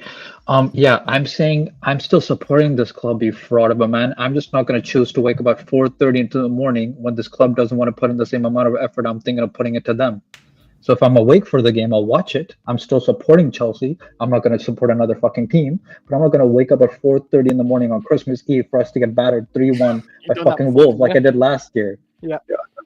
Do I need to do that at Christmas Eve? Do I need to do that at Christmas Eve when I could be having a great It's not easy, man, when you're watching Canada. It is easy to say when you're not in this situation, to be honest. For me, bro, I was watching Canada, bro. It's not easy, bro. I'm West Coast. I'm West Coast. Yeah. Exactly. I was at the same vicinity as you, bro. But I was like even better, bro. Yeah. Like, so that's what I'm saying. easy, I'm man. supporting this club. I'm not running away from this club. But if this club doesn't want to put in the same effort as I do with supporting this team, then why should I? If You'll I'm just watch awake at 8 the o'clock, replays, or you'll watch the score afterwards. I wake up early. I wake up at 8. I can watch those games, but I'm not going to wake up at 4:30, put an alarm at 4 so I can 4:30 in the awake to morning watch is this game. insane, dude. Yeah, Like- that's what I do. That's disgusting, bro. CP, like disgusting, half the Chelsea fans in England wouldn't do that either in this situation of form wise. Like I think for me, yeah, I think. Listen, sometimes, guys, there are some Guys are places. crazy. There's a thing that I like to call ego, right? And I think for me, a big thing with a lot of these billionaires, bro. Once you reach a certain amount of money, bro, like there's then like a thing about you just trying to be right. I think on some level, I feel like our owners have been I've come into the sport trying to make sure that whatever they've been trying to do, is right. If that makes sense, right? They believe their way is the right way, and they're trying to prove it on on a bit more of a bigger level than what Brian are doing, and that's all well and good. But I think for me, what has been very clear to me from their perspective is that the plan they have brought in has not been fully planned, right? They're trying to do things too fast, right? They're doing things too fast, in my personal opinion. They don't have everything set up correctly. You know, you've had me before, Marshall, about the lack of like clubs, the lack of certain stuff happening, and I think I feel like they're doing the opposite, ironically, of Roman, right? In the sense that Roman was very short-term thinking and less so thinking about the medium to long-term, right? And with these guys, there's so much long-term thinking going on that we're losing, again, the short to long-term, medium-term in regards to what is happening on the pitch, in my personal opinion. And that's, I think, again, been a fundamental problem in my eyes. And I think, for me, whether we like to admit it or not, there needs to be like some sort of like pause. I would actually say the keyword I'm looking at is pause. Yeah, you have to look, these sporting directors, in my personal opinion, they clearly, I don't think, are up for the job, if we're being honest, in terms of what they've done. Be closer to the mic. I feel like these guys are clearly not up for a job. It's time for them to move on from that. You know what I mean? It's time for them to move on from that. I think everyone here agrees with that. Bring in an actual sporting director that understands the sport a bit more better on a high level and has got some level of work experience, right? To bring them in, right? And I think from your perspective also, you need to realize in order for your long-term dream to happen, the short-term needs to be fixed, right? And look at and make sure that's fixed, and then focus on making sure your groundwork is right. Buy the Sporting Lisbon club that you're trying to look at. Maybe the Brazilian club that people have been mentioning that they've been trying to buy. Buy that club. If you've got an MLS club you're looking for, get that club. Some of these other teams in other top 5 leagues, make that shit happen, and then do your thing. Because right now, you know, we've got a janky system right now. it's not producing what you guys want, and it's not helping you guys on or do what you want either. It's really as simple as that, guys. And sorry for the last thing. This part is purely in jest, but dude, fuck it. Build the stadium high, dude. America's already gonna buy Canada. They're gonna I know. This is where the joke comes in. Okay. I'm saying, dude, America's buying Canada 51st straight. They're buying Greenland. They're gonna buy the UK too. Don't worry, man. We're gonna fucking buy it. Let's go, man. You see now? You got it now. It's your fault, Chris, man. This is Chris's fault, man. Oh, you blame me, man. So Trump is gonna buy America. I mean, buy England. Trump is gonna buy right now. Trump is gonna buy England. Fuck it, let's go, man. Come to Shrewsbury because of you know what I'm saying? We can build the stadium as high as we want. Let's go, man. Me and Chris making Shrewsbury great. I haven't actually heard from Oliver, bro. What are you saying, Oliver, on this topic, by the way, Oliver? It's on the stadium, you're saying? No, just on general, like the stuff, obviously, in regards to like the ownership and stuff like that, man. If you want to watch Trump 2024, you know what I mean? That's on YouTube. Yeah, make sure it's very great again. Sorry, Marshall. Make sure it's very great Hey, again. Marshall, man, he brings up Trump. Yeah, I brought it up anyways. I haven't really got much to add, I can't lie. All right, well, I was going to say Ahmed anyway, quickly on Chris. Roman, actually. I don't think it was actually short-term Roman. He always just wanted to build squads. And he's still bringing youth players. It's just we didn't hear much of Roman. No. The point of Roman was very short term, but the sporting director, Chris, it was our sporting directors that he brought in was smart enough to actually think about especially. Emanalo, the guy that we got. Who is the 4-Man City guy we got for our original rebuild in the 04-05 that got us? You mean the Man United guy? The Man United guy. Before he was before Emanalo, Not Richard Masters, was it? Yeah, right. We got him in too. So I don't remember his name. Maybe someone in the chat remembers. But essentially, we got those guys in, and they were. I mean, we brought in young-ish players into the squad. What last Chris, 7-8 years? Chris, let me tell you this. Us bringing those youngish players, 99% of them were dog shit, especially from South America. Were fucking dog shit. Wait for under Roman. Yes. Lucas Piazon was a C+ prospect in Brazil. Peter Kenyon. C+. Yes, thank you. Chat. Yeah, okay. Lucas Piazon was a C+ prospect in Brazil, and we hyped him up to be the left-footed Kaká. That's what people were saying. Yes. So that's not. Who remembers that Brazilian guy that came in recently? And which one was a Brazilian player who was the recent one that came back to us in after he won the UCL. I forget his name. Kennedy. Remember Kennedy? Oh, Kennedy. Wait. Have some respect, man. Didn't he score a quickest goal? He scored a quickest goal. No, it's Pedro, man. Have respect for Pedro. Yeah, he did beat him. Yeah, you're right. Against Man United. No, but like the point I'm trying to make, listen. I think it's ironic because Chelsea have had like a one in a million man owner in Roman Abramovich, right? Right, a guy that loved the club and all he did was just love winning. That's all he was doing, all he wanted to do. It's win trophies. Yeah, that's all he wanted to do. Like, and the fact that he was willing to put in his own money and essentially make it look like that, you know what I mean? Right? Yeah. Right? That's a 1 in a million thing, bro. You know what I mean? Like, 100%. And I think it's very. I also think it was always going to be very hard to go to go from what we had before in like a 1 in a million thing. Where we are right now, guys. Like I think that's and that's with any ownership we brought in, bro. That's with any ownership we brought in. I'm glad you said that, and I'm glad you recognize that because I feel like a lot of Chelsea fans don't have that self-recognition that they're kind of like. No, I'm not gonna make this comparison, but in a sense, like they don't realize that the privilege that they came into. A lot of let's be honest, including myself, a lot of Chelsea fans became Chelsea fans during the Roman era, right? Including some of us on this panel. And we were used to what Roman had built, right? And we were used to that type of ownership. Meanwhile, United didn't have that ownership. Meanwhile, City didn't have that ownership until recently. Then you look at Arsenal and so on and so forth. Like these clubs didn't have that kind of ownership. It was very rare. So once that's been taken away from us, now we're kind of in the same swamp that everyone else is in. That's like, oh, this is what it's like to not have Roman. But because we're so used to that, you have the Chelsea fans complaining and whining about every little freaking thing that we can have a show about. That's the same thing that's going to happen about Man City, right? Man City have won. Yeah, once Man City gets stripped of Sheikh Mansour, which will happen eventually, that's not gonna be there forever. Yeah. Then they're going to turn to that. But if that's all you've grown up with, that's the standard you have, right? That's what we're doing. Still standards FC. say it like I that. But you need always to said, have some yeah, self-realization too. Yeah. I think the thing is also, guys, like obviously the way we obviously left from Robin obviously wasn't easy, right? Obviously it was No. a crazy moment in time. Like I've always said, like the transition from Roman to whoever was gonna be next was always gonna be hard, and like you could already see that there were failings already happening in our squad building, right? Towards the end of Roman, right? We respect what Yeah. he did beforehand, but towards the end, it was clear we needed to be updated. Like we needed like a new system reboot to help us out, because like that's what was needed for us as a football team, and like that did not happen at all. I think for me the issue has become with this new ownership is that there's been too much, as I've said to you guys before, short-term thinking. Also long-term thinking. Long-term thinking. Long-term Yeah, thinking, right? opposite. Because like, listen, Yeah, it's complete opposite, Roman. right? It's great that we got Caicedo. It's great that we got Inter. They decided to splash the cash on them. But Yeah. like, reality is, guys, we need to spend more. Yeah, on of that sort of, we're not send that much money, but like 60, maybe 70 million.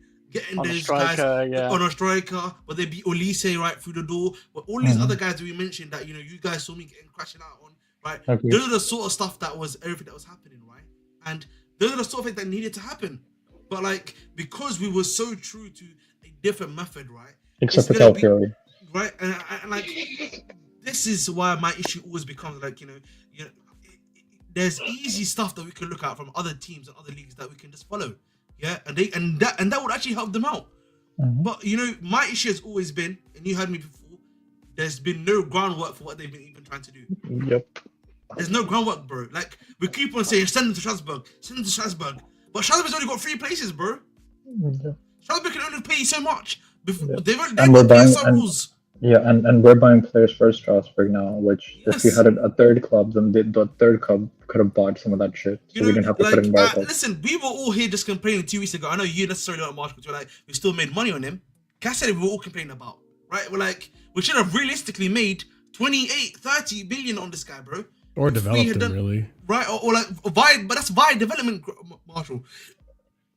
But we don't have the. Yeah. We don't have a guy that's doing the correct loans for these players, Mhm. but we don't have the clubs to do that, bro.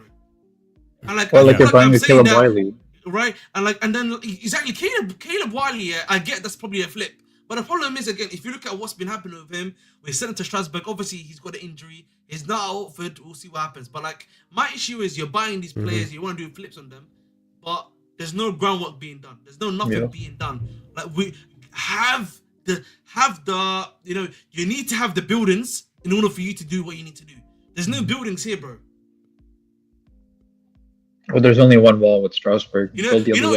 It's like me trying to, you know what it is, yeah? I've got the best example. It's like me trying to stream from StreamYard, yeah, but I don't have, the overlays. You know what I mean? I don't have the other stuff, for the match reactions and stuff like that, right? All I've got basically, is a carcass system. Mm-hmm. Very bland, very just you're not prepared, pretty much. Yeah, like listen, I could use there's a much easier example I could use. It's like me having kids. Like imagine I have like 8 kids, for example. One after the other. But I live in a wait, nothing crazy. It's like me having 8 kids, but then I only live in a 2-bedroom house. Yeah, there you go. Yeah, right. That one. I don't have enough. Listen, trying to build a roster for the Nuggets. I see, man. But like, you get the point I'm trying to say. Like, you know what I mean? Like, it's all well and good me. It's all well and good me trying to get my nut off. But the reality is, where are my kids sleeping? Where are my kids sleeping, bro? You know what I mean, chat? Like, come on, like, leave it, bro. Where's my? I'm coming on your ass, boy. You know what I mean? I'm coming for that ass. You know what I mean? Like, listen, it's all well and good doing cream pies, but you need to realize the cream pie needs to sleep somewhere. You know what I mean? Yes, man. You know what I mean? That's no, not, but listen, like, you can hate me for saying that, but that's what we're doing, bro. We're not having cream pies, but we're not getting. Wait, what did you just say? What did you say? Wait, what did you just say? What did you just repeat? No, did I hear that right? Did I hear, Scott, did you hear what he just said? Yes, I said we're doing cream pies. Oh my Yes. It's crazy. I'm not It's involved. crazy. Hey, this needs Marshall, to be Marshall, Listen, out of man. context. Listen, I Santos. can see. Good luck being monetized today. Good luck being Before Oh, we he will move be on to the- monetized, bro. I've said worse on my channel, and I'm always Oh, damn. monetized. No, yeah, we're fine. But before we move on to the next topic, like, I mean, what I've been saying it hasn't like not been spoken about on this show. Like, we have been saying You over see and this over weekly week again. out, Marshall. Cream pies are the Yeah, first. the cream pies is the first. But like, in terms of like the actual club and how we're being built and stuff. Actually, to be honest with you, the cream pies isn't the first time. That's what we mentioned before on the show as well. But like, in terms of like the buying the furniture before you have the house, it's kind of what we've been doing for a while now. And like we've said it multiple times, like it's crazy that like you're trying to have all these opportunistic signings, right? Because like, let's be honest, like some of these kids in the market, some of these wonder kids, like they come and go. You know, we slept on Endrick and he went to Real Madrid. You know, that's an opportunistic signing that got away from us. And I'm not saying I'm like, you know, wishing we got Endrick. Like, who knows if he will actually turn out well or not. But they will come and go. And I feel like to a degree, these sporting directors, they're being instructed, because let's also be honest, with the criticism on the sporting directors, I think a lot of it comes from up top and what they're being told to do. But if they're being told to like do these opportunistic signings, I don't want to miss out on the youngest and hottest prospects. Well, they're being told to buy these things, but we don't have the multi-club model to actually develop them. And so we have to flip them for minimal profit. Even though it's profit, it's still minimal profit. Like, it's a damn shame that Cassidy didn't work out at Chelsea, or what could potentially be him being a really good player. Like, time will tell in the future. Same thing goes for Moreira. Same thing goes with who else did we ended up flipping that never really had step foot at Chelsea? Gabriel. You know, Angelo Gabriel. Angelo's another one that we saw at Chelsea during the preseason. We were like, oh, this kid has potential and so much forward. I wouldn't be surprised if the same fate happens to Mathis Amougou, right? Like, we'll talk about Amougou, but I'm excited to see the kid play because I want to see what he's made of. Like, I want to see if this kid actually has potential. But at the same time, my expectations or my excitement is tamed because, like, who knows if he's going to actually stay at the club or not. And we'll actually discuss that in tandem with Santos, because that's a big one too. Just stay tuned. We'll talk about Amougou in a minute. Let's move on to the next topic. Just to trigger you guys a little bit.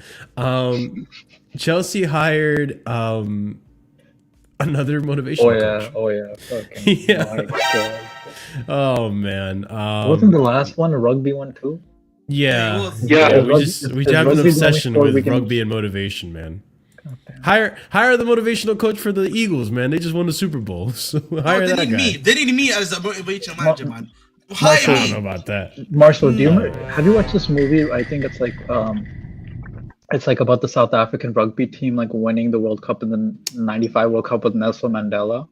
I think That was maybe, with Matt Damon, wasn't it? Or yes, Brad Matt Pitt? Damon. Yeah, it was. Yes, Matt Damon. Or Matt Damon. I think maybe the ownership watched that movie and they're like, "This is what we need. What was the name of that movie called? I This is forgot. what we need."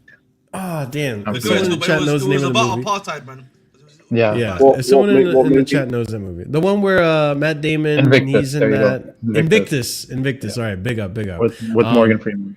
So based off of Invictus and inspired by Invictus, Chelsea, Willie Issa set for shock new role with Chelsea after his abrupt retirement from rugby league last month. He is to swap sports to become a player support and development officer at Stamford Bridge and will have a broad range of responsibilities. Ooh, a broad range of responsibilities.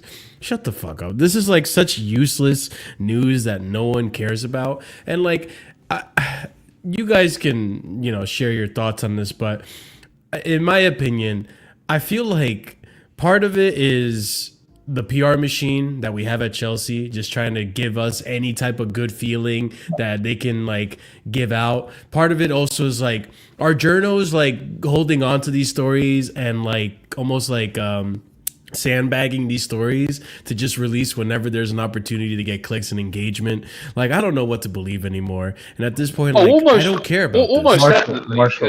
Because this came out right after the Brighton game, Of the course Cup. it did. But the news still isn't good. Doesn't matter the timing. We can look at this in isolation. What are we doing here? Marshall, Yeah, put it's- Engraver's comment up. I've also been watching rugby from time to time. This guy he represents Samoa and he made one appearance for them internationally in 2010. He's not even a mid player in rugby. He's below Yeah, mid. apparently Why the rugby fuck is players he- don't even know who the fuck he is. Yeah, so why the fuck are we getting him to motivate us? Man couldn't Why was motivate he himself. wait? Man What's couldn't with even Chelsea motivate getting rugby himself players to. and ex man just from That's rugby? what we're asking, Chris. Yeah, Okay. that's what I'm saying. That's By what the I'm way, I'm saying. just looking at the screen. Like we've done this I don't before know and it failed. people- We've done this before. I don't know if people know this, by the way. This guy isn't a coach. He literally retired for us. As a player. Like, he was a player, and his club released a statement just before his retirement to say, "Oh, he's leaving the club to pursue new opportunities." Yeah, he's probably getting more money from us because rugby Maybe league. it's for the Yeah, that's mentality probably what it again. is. We Maybe didn't even it's for the sign a mentality. motivational coach. We signed a player, Yep. a rugby player to be our like. That's what I'm saying. Actually, And I'm he's a curious. below Who's average the player other too. So I don't know who. It's not. Well, It's like I it's don't so- I don't get who is motivating if he couldn't motivate himself to have a better career. So who the fuck is he It's- motivating? it's so fucked. It's like Brian Oliver, man couldn't. like Man it's- has. Dude, you know what he did? So basically, he's born in New Zealand, and because he's so shit for them, he decided to claim Samoa, and he only has one appearance. It's like being born in France and then claiming like What do you Kenya. claim Samoa for? No, wait. Well, dude, he's some like same ancestry.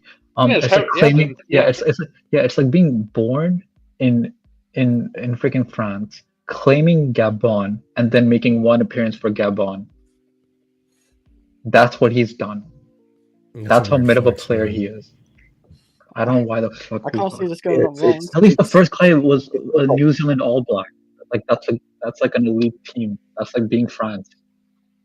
We fucking got a guy who made what I one don't appearance. understand. What I don't understand with this as well is like as you're showing, Marshall, we fought with a guy who actually was a coach, who was coaching or being part of the mental state, whatever it was, of arguably the best rugby team in the world, Mm-hmm. and it failed. Why have you Yeah. now done this again with someone vastly less qualified and playing for a worse team? Like, I get like this idea, in principle, could work. You get someone in to help improve the mentality of the team. Is Drogba busy? Is Mikel too busy with podcast? No, you but can't like, You can't know have what? Mikel. You're not I- wrong. You're not wrong. I It's think like- for me- it's so Wait a minute, obvious. Mikel's got to motivate himself. What the hell? Marshall, hold on a second. John Terry, our literal captain of many years. John Yeah, Terry yeah. works at the fucking club. Fucking as club, like a 12 coach. Yep, straight up. We're straight away for our It's so club right now. dumb, bro. Just go and ask Terry, hey, do you mind moonlighting as a motivational coach? I know. This is the part Like that's on the side. I just as you don't coach your under. understand this. Like, this is really irrational. Like, I can't even like benefit of the doubt this one. This is just stupid. Like, there's Marshall, no point in this. It's like having Kobe, like a part of your history, and then being like, hey, we need a motivational coach. You know who we should go to? We should go to the fucking Pistons nowadays and ask some random six team player to motivate our team while we have Kobe with us. We have John Terry, who's the best captain we've had in our fucking No, history. you know what's even better? Part of our team. That's like, you have a basketball team, you're the Lakers, you have Kobe in your history, right? Like you were saying, but you bring in Bruce Arena to motivate the players. It's like, yeah, why not? It's just a different other sport. Why not? Bruce Arena, he went to the World Cup, all that, whatever. Like, it just makes no sense when you have a rich history of like captains and legends that can come in and motivate. Like, Dude, especially we have- with leaders. Like, you have one of the best eight in Terry. people in our team who were captains for their fucking country in one team. Could you not contact any of Michael Ballack? I don't know if he's doing anything at home. Fucking call him.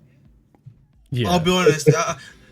My thing of all of this stuff is just like I look at it and I answer the question that I've asked many times before. You know what I mean? He's faithful now, man. You know what I mean? Listen, I told you, man, the London Escorts, man, they ran him ragged. He's now gone back to his gal. That's happened, man. I told you, man. Listen, the South American VVLs, man, different, bro. Dude, how do you know so much about the London Escorts? How come you know so much information about the London Escorts? I'll tell you in private. Okay. I have to know this right. It's crazy, isn't it? It's a crazy story. You just did the research. You need to know what to avoid. No. But All right. you just heard what he said.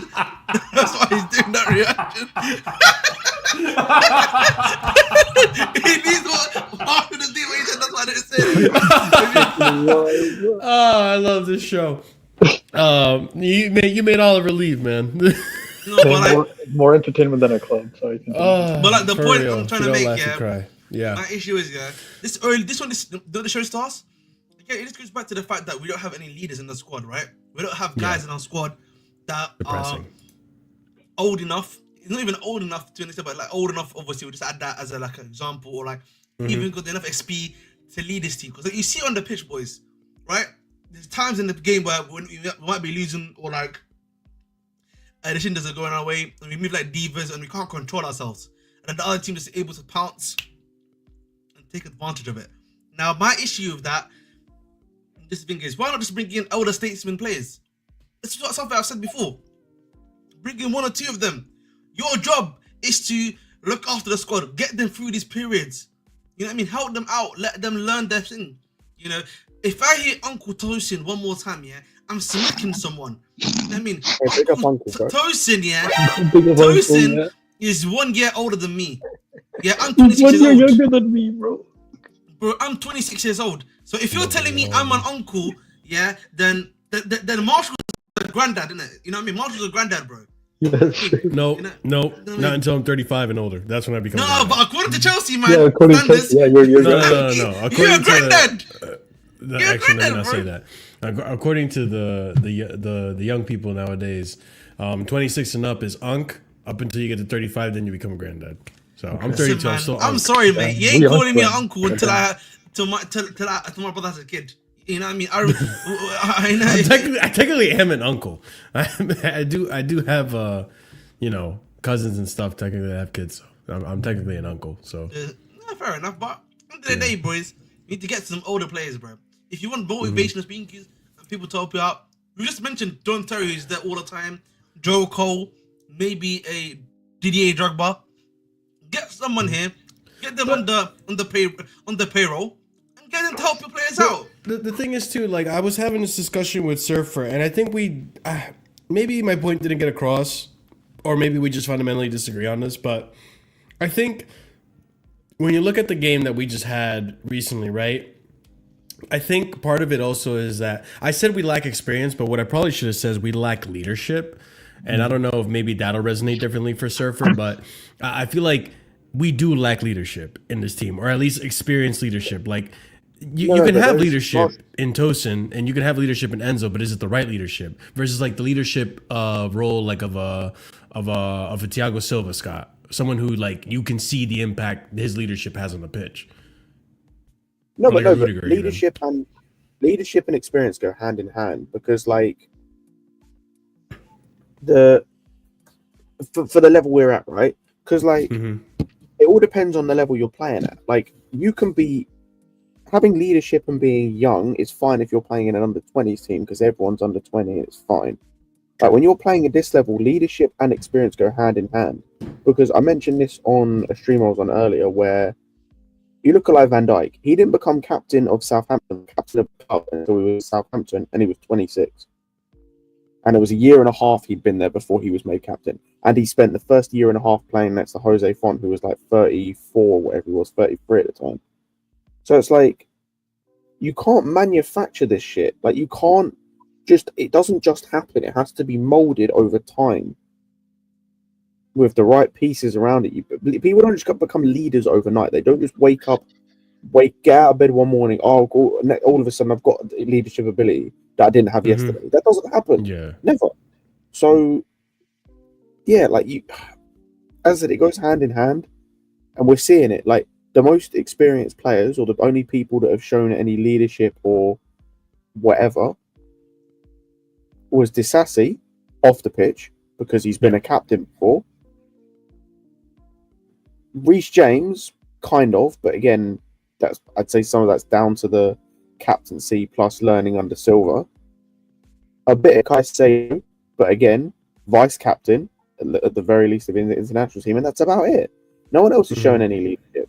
And even those guys, none of them showed leadership when it mattered on the pitch. When we like in moments where we need them to show leadership, because they're not used to doing it at the highest level on a consistent basis. I do think we need. Obviously, it's a little complicated because you could say, because I was about to say, and I kind of contradicted myself in my own thought, is like I feel like we need one or two more leaders that have actually done something in their careers in terms of like winning silverware and knows what it likes to get things across the finish line. And then I contradicted myself and thinking like, well, we had Chilwell and Sterling, so that didn't really work out. Kunku. Yeah, I mean, like you look at, we need more leaders like, not the best example, but one is actually a decent example, the other not so much. Cucurella. He's won the Euros. You can see that he actually does have an impact on the pitch, and he's becoming a really good leader. Enzo, obviously, you take out the controversy. He's won the World Cup. He's won the Copa America. He knows what it takes to win it and really motivate the team, and he can be that leader. We need more players that have done it, but also fit the system and fit the way we play and fit, how we want to, go moving forward. And I think that would benefit the team tremendously. I mean, we might not see it in the performances day in and day out, but like over the course of time, I think it will actually get us to be a little bit more consistent in terms of like, listen, this FA Cup run, the Carabao Cup run, it sucks. I really wish we could have at least won one of those trophies, plus the Carabao Cup. I think my expectations at the beginning of the season was to win a Carabao Cup and top four. Maybe my expectations were too high for this team and the manager, but regardless, that's neither here nor there. We'll probably talk about that. But at the end of the day, when I look at the big picture, I think most of us, maybe some of us, will be pretty okay. Not happy or not overwhelmingly content, but okay with Conference League and the top four finish, considering the circumstances we're in. So we do need to start getting these trophies under our belt. We do need to start getting these players used to like, hey, this is what it takes to get it across the finish line. This is what it takes to win a trophy. This is what this club is meant to be. This is what it used to be. I know with the comments we'll talk about, like, it's not what it is now, but this is what we want to aim to be. Like his comments, by the way. Yeah. I've only just read them. Like I saw the first ones, like the targets, where he doubled down on the targets. I've just been scrolling through Twitter while we've been talking, and I've only just seen the comments, the other ones he made about the club, the ones that I think Ahmed said were like almost word for word what Poch said. That's embarrassing. That's straight up an embarrassment. That's a disgraceful quote that I've seen. We'll discuss it because we can definitely go back and forth on that because I have opinions on it too. I'll read more into it obviously when we get to that section. We'll talk soon, as they say. Talk soon. The next thing I wanted to go into, and maybe you guys can, being that I'm the only one here from the US in the States. Actually, no. Well, CP's Canadian, so maybe he gets it too. Or he doesn't get it either. But like, he doesn't get it, man. He's Canadian, man. No, I need you guys to kind of. Well, being that 3 out of the 5 people on the current panel right now are UK based, I kind of need some explanation as to this whole entire scandal. So before we get into like the whole scandal thing, let's get into the first part of this story, or the first part of this section, which is we have this kind of goes hand in hand because I don't think people know what Live Nation is, but Live Nation will replace the Fever brand on the sleeves, with which a contract worth between £6 million and £8 million per year was prematurely terminated. Chelsea and Live Nation today announced a partnership which sees the global leader in live entertainment named as principal partner for the remainder of the 2024-2025 season. The partnership will see Live Nation represented on the sleeves of Chelsea FC men's and women's kits. By the way, people, Live Nation is a ticket broker. Anyways, we continue on. So exclusive. A website co-owned by Todd Bowley is involved in unauthorized resale of tickets to Chelsea matches and other Premier League games to foreign tourists. Telegraph Sport can reveal. We continue on. The latest. Chelsea Supporters Trust have accused Todd Bowley of breach of trust for co-owning a website which resells Premier League tickets at a premium. I'm just going to read this first part here, and then you guys in the chat can go and find this tweet and read the rest of it. But the key findings from the Chelsea Supporters Trust members were over 2/3 of supporters believe that ticket touting is a problem at Chelsea FC. 68% of supporters do not believe that Chelsea FC is doing enough to combat ticket touting. Only 9% of supporters believe that Chelsea FC is doing enough to combat ticket touting. 69% of supporters are not well informed as to what Chelsea FC is doing to reduce ticket touting, and only 17% of supporters are have confidence in Chelsea FC to combat ticket touting. Let me read this last part too as well. So in quotes here, Vivid Seats currently lists hundreds of Chelsea FC at general admission tickets at significantly inflated prices, as these tickets are not sold by Chelsea FC website. They are considered by the club to be illegal sales. Within the recent CST ticket touting survey, many CST members suggest that Mr. Bowley's connection with Vivid Seas is a breach of trust and could be conflict of interest. These recent reports are very disappointing and is within Bowley's best interest to investigate these issues and address supporters' concerns. We do not believe it is appropriate for any Chelsea tickets or wider Premier League tickets to be listed on Vivid Seats websites.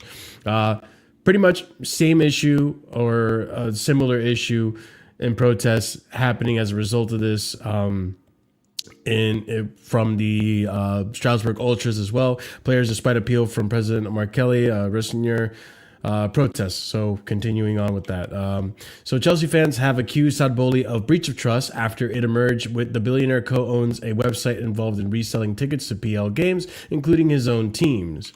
And then to add on to this segment, Chelsea co-owner Todd Bowley has bought a minority stake in 49% in the Nottingham-based 100 cricket franchise Trent Rockets for almost £40 million.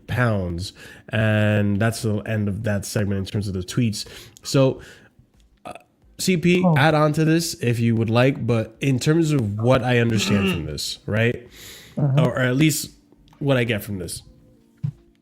So I guess in the UK and in most clubs, it's really frowned upon for reselling of tickets because a lot of scammers and stuff exists.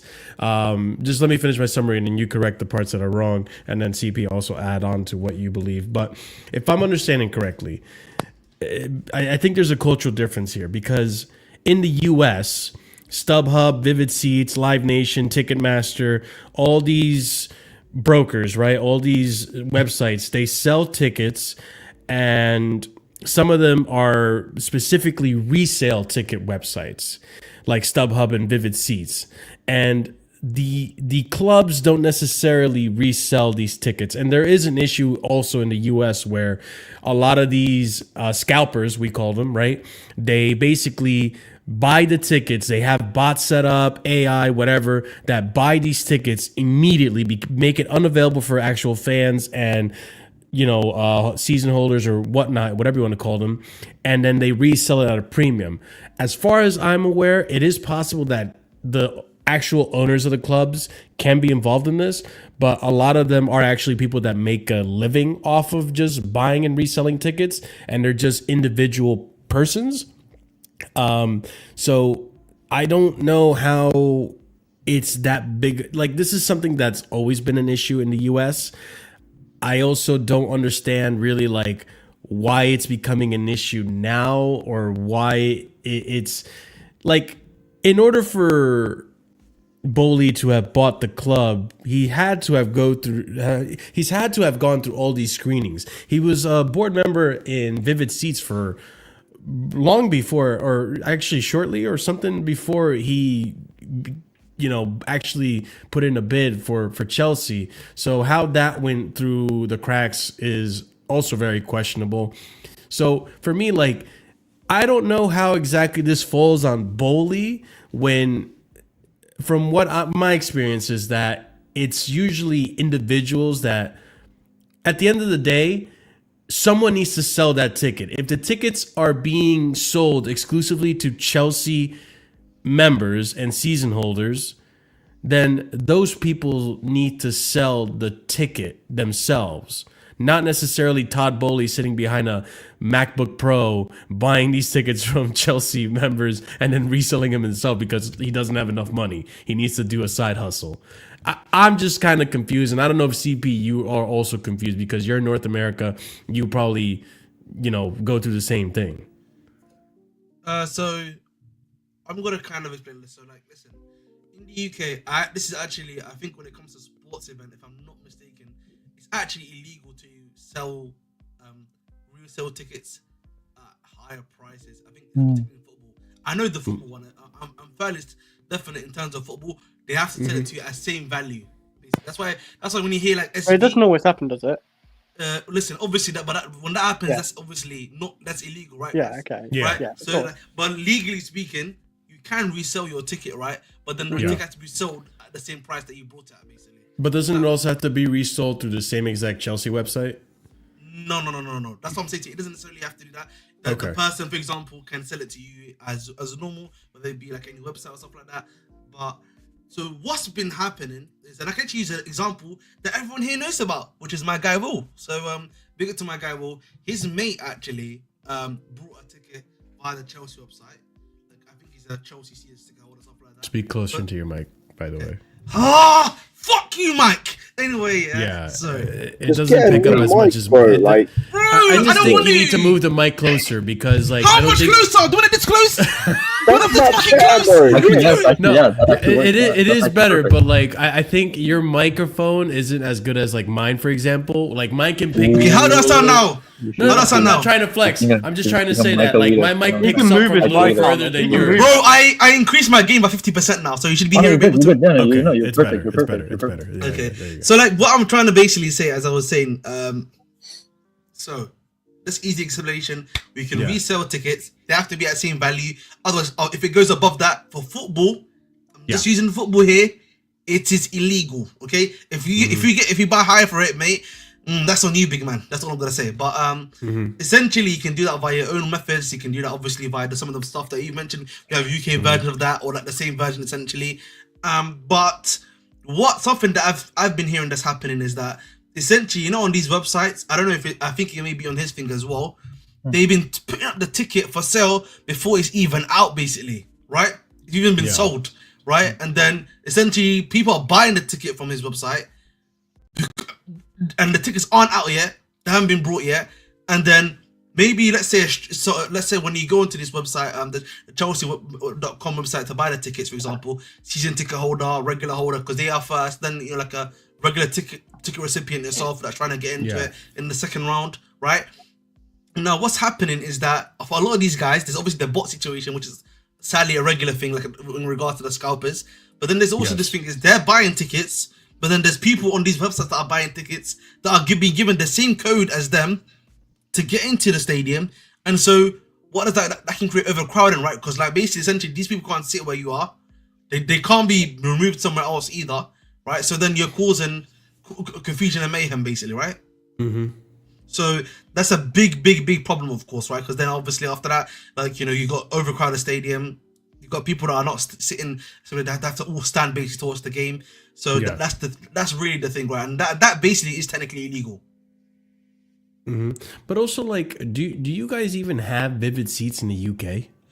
I think in terms of what this thing is, I would assume so, yes, because that's what we're talking about, right?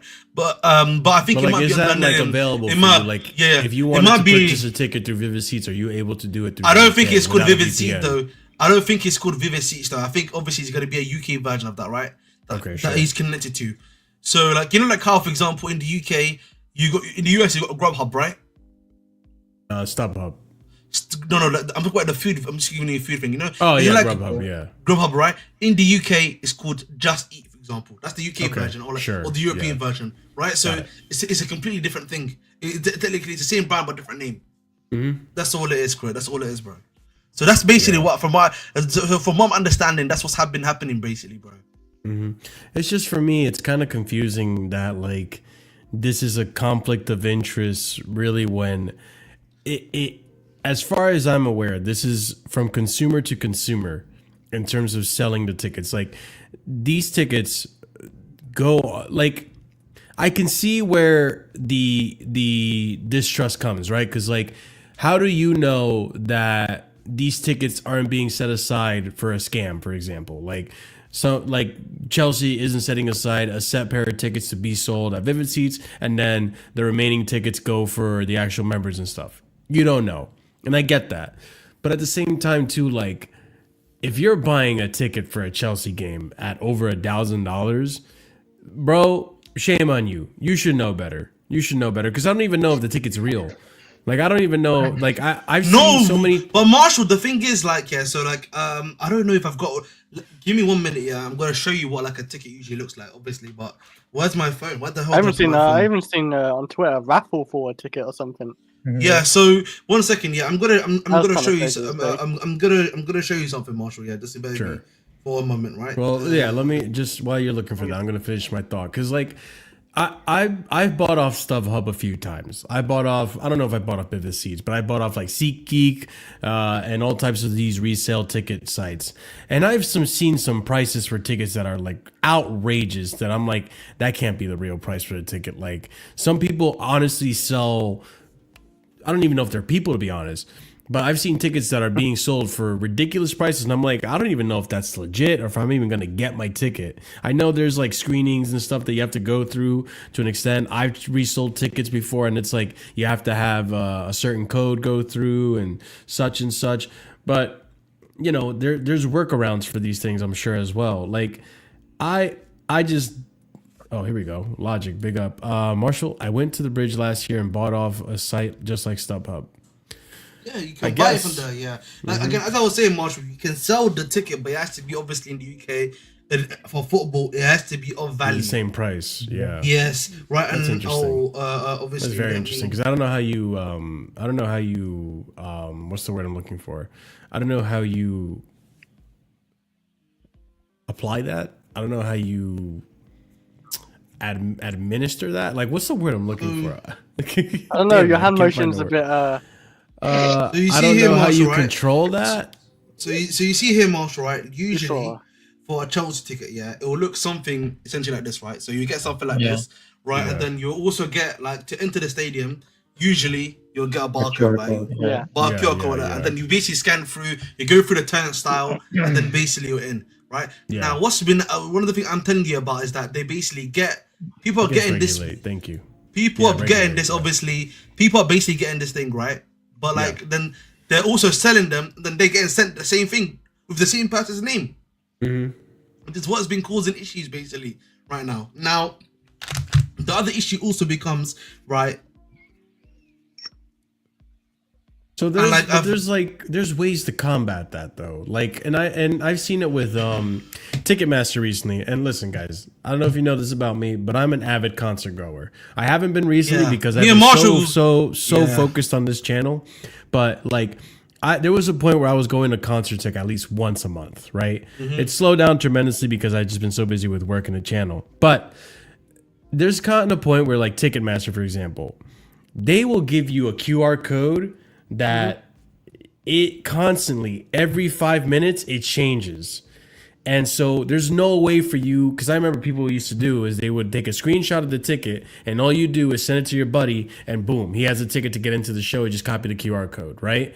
But nowadays they have it so that if you do buy from a reseller, it's one of these tickets, like you can sell that same ticket from Ticketmaster through a reseller, but you have to send it through an email and it's the same QR code that constantly changes so that you can't replicate it, so that Joe Schmo, when he goes to the bridge, his ticket is only his ticket and his alone. There's no way anyone else can copy that ticket and cuck out the real Joe Schmo from actually going to the show or going to the actual event, right? So there has been progress made in this ticket touting avenue in terms of like, you know, preventing this from happening, right? But I don't know. I'm not trying to come up with solutions. I'm trying to really kind of understand why this is such a big deal. Sometimes, like with all the negativity around the club, with everyone just Kinda is really, though, Marshall, no? no. I'm not saying it's not, but like what Yeah. I'm trying to get at is like with all the negativity happening around the club, it's so hard to like look at this and not, automatically assume it's like, oh, here are the Chelsea fans digging at anything they can to just have a dig at the owners again. It's so many times where these guys cry wolf, and finally when there's a wolf, it's like, oh, like this is probably, well, how do I know it's not another situation where you're just crying about everything? But this is an issue that's also happening in the U.S. It's not exclusive to the U.K. So like I don't really know like where to really stand on this. Like obviously it's annoying, but I don't think it's also exclusive to Todd Bowley. I'm sure this was happening in Roman's time too. I think the problem is like ticket scalping is already a big issue for the last year and a bit from Chelsea fans that are trying to get tickets via Chelsea themselves, and then you're having this issue now obviously with the other the thing that's happening now on these other websites. Yeah, Ticketmaster, Bloodsucker, right? by the way. Like obviously you have this other issue as well with other websites as well. It's only going to cause you more problems, Marshall, right? If I'm not mistaken, it causes you more problems, more difficulty. And again, in this, you're just saying it as it is, but like as it is regular. But like you're also adding to negativity, bro, right? This is about us obviously talking about the quotes, which you're going to talk about in a little bit. You're adding more and more negativity right now. And like again, I think with Chelsea in particular, bro, it is one of the only places where listen, when it's going down, bro, it can go down very bad. And very quickly. Yes. Yeah, but this is like again, like the convenience of this happening right now and it's coming out, it's like all during this bad patch of form. Kind of how the Civil War thing happened. Like all of it happened to come out when we weren't necessarily in the best form, but then we start winning and these stories disappear. Like this is Todd Bowley has been an owner of this consortium for 3 years now. And that it's coming out now, like it just, again, I have like one eye on the story and one eye on the intentions. And when it comes to like these journalists now, like I feel like everything is trying to get engagement, especially ever since the blue tick came out on Twitter. I'm going on a tangent, but like it's a whole different spiel. And on top of it too, I think the biggest issue on with all this, Logic kind of hit the nail on the head here, is the websites in general. Like at some point, there needs to be a lawsuit or something to regulate these broker companies, because Ticketmaster, even like I remember it's in the States. It's in the what? It's in the States. There's regulation being passed. It was trying to be passed last year in 2024. It's not finalized? Yeah, it's just going through the I hope process. so, because like I remember specifically when I bought a ticket off Live Nation, funny enough, one of our sponsors, when I bought a ticket off Live Nation, the actual price of the ticket was cheaper than the fees. Like that's ridiculous that the fees are so tremendous and overinflated that the fees itself is more expensive than the ticket, and it cost me more. Like I couldn't resell the ticket because for the money that I needed to take a loss to resell my ticket because of the fees. It's just absurd, and there needs to be some type of regulation and stamp put on it that needs to, like, obviously it's being worked on, but it needs to happen sooner. And yeah, like CFC owns LFC. You're saying right here. Journalists have stories lined up, and it's just. Well, that's like I listen. get it, it's an issue. Listen, I just think it's in not general, new. It's not a new issue. Yeah. I just think of Chelsea sometimes, bro. We do breed negativity quite quickly, and I think particularly with like. It. But I feel like again in the last 3 years, with how bad stuff has, with how bad stuff has gone, with how up and down things have been. It's not helped the situation, bro. I'll be honest. Of course, they've not helped themselves out here at all. And listen, at the end of the day, bro. We just need to change stuff, bro. We need to get stuff happen. Yeah, for sure. Okay, we're a few stories away from getting to the meat and potatoes that what we want to talk about, which is the quotes. Mariska, how about that? Let's get into this first part of it too, which is another big part of today's show. Is the injury update, and part of that injury update is what you see below. Jackson is out and Fofana is coming back. So let's get into this, because it's been very confusing and up and down in the last few days. So First things first is Benoit Badiashile is close to his return from injury. He's doing some individual work on the grass and the club's training base in Cobham. Then we have here Enzo Maresca on Reece James. Obviously, people thinking that I'll get to it at the end. Enzo Maresca on Reece James is absent. It was planned. He is okay. He is training, but it was to protect him, and that's in regards to why he was left out of the Brighton FA Cup squad. And then we have here Maresca and pictures if you want to see it. Maresca coming out and saying on Reece James' fitness, he's okay. Against Brighton in the cup, it was planned to give him a rest. He had some rest in the last days, but he is available. But guys, don't believe me. Maresca is lying. The club is lying. All they're doing is lying. He's not actually fit. He's not actually there. That's a no. Chris, the pictures you saw, that's not actually Reece James. That's his long-lost twin brother. It's a lie. It's all AI. It's all AI. The club, all they do is lie. Yep. Enzo Maresca on Lavia's return. Like Nico, it could be after the international break. Then on Mark Guiu. Oh, man, I got to play this video for myself. Mark Guiu. Yeah, I fucked that up. Hey Blues, this is how to say my name, Mark Guiu. You're right, Mark Guiu. Sorry. It looks like a long injury. Exactly how long, I don't know, weeks or months. And I'm putting these quotes that were before we found out the recent news, but this was immediately after the game. We look into the rest of it now. The news that I've broken out, the updates, is that Mark Guiu is expected to miss the FA Cup fourth round match, which we saw, after suffering a leg abductor injury. And then we have here the follow-up. Chelsea conducted tests over the past few days, with Guiu still feeling some pain in his upper leg. The hope is nothing too serious, but he is already being earmarked to sit out a Brighton game as a precaution, with some scans planned to take place. And then we have here with Wesley Fofana. Unfortunately, there's a risk Wesley Fofana could be out for the entire season. You guys remember this quote? This was a month ago. Initial feeling was for 5 weeks, but then more tests gave us bad news. We don't know exactly yet, but it's a huge loss. But Maresca's lying. Remember, Maresca's lying. Wesley Fofana has been doing some individual work at Cobham in the recent weeks. There will be no rushing the Frenchman back to action, with the club eager to not aggravate any muscular problem. And then right here, update from today, the 13th, is that Maresca says Wesley Fofana will be back in 2 to 3 weeks. But don't believe me. Don't believe Maresca. He's lying after all. Okay, we continue on. Now, with Jackson, Chelsea hoping Nicholas Jackson will be available for PL return to Brighton this Friday, according to Kieran Gill. This was a few days ago prior to the news.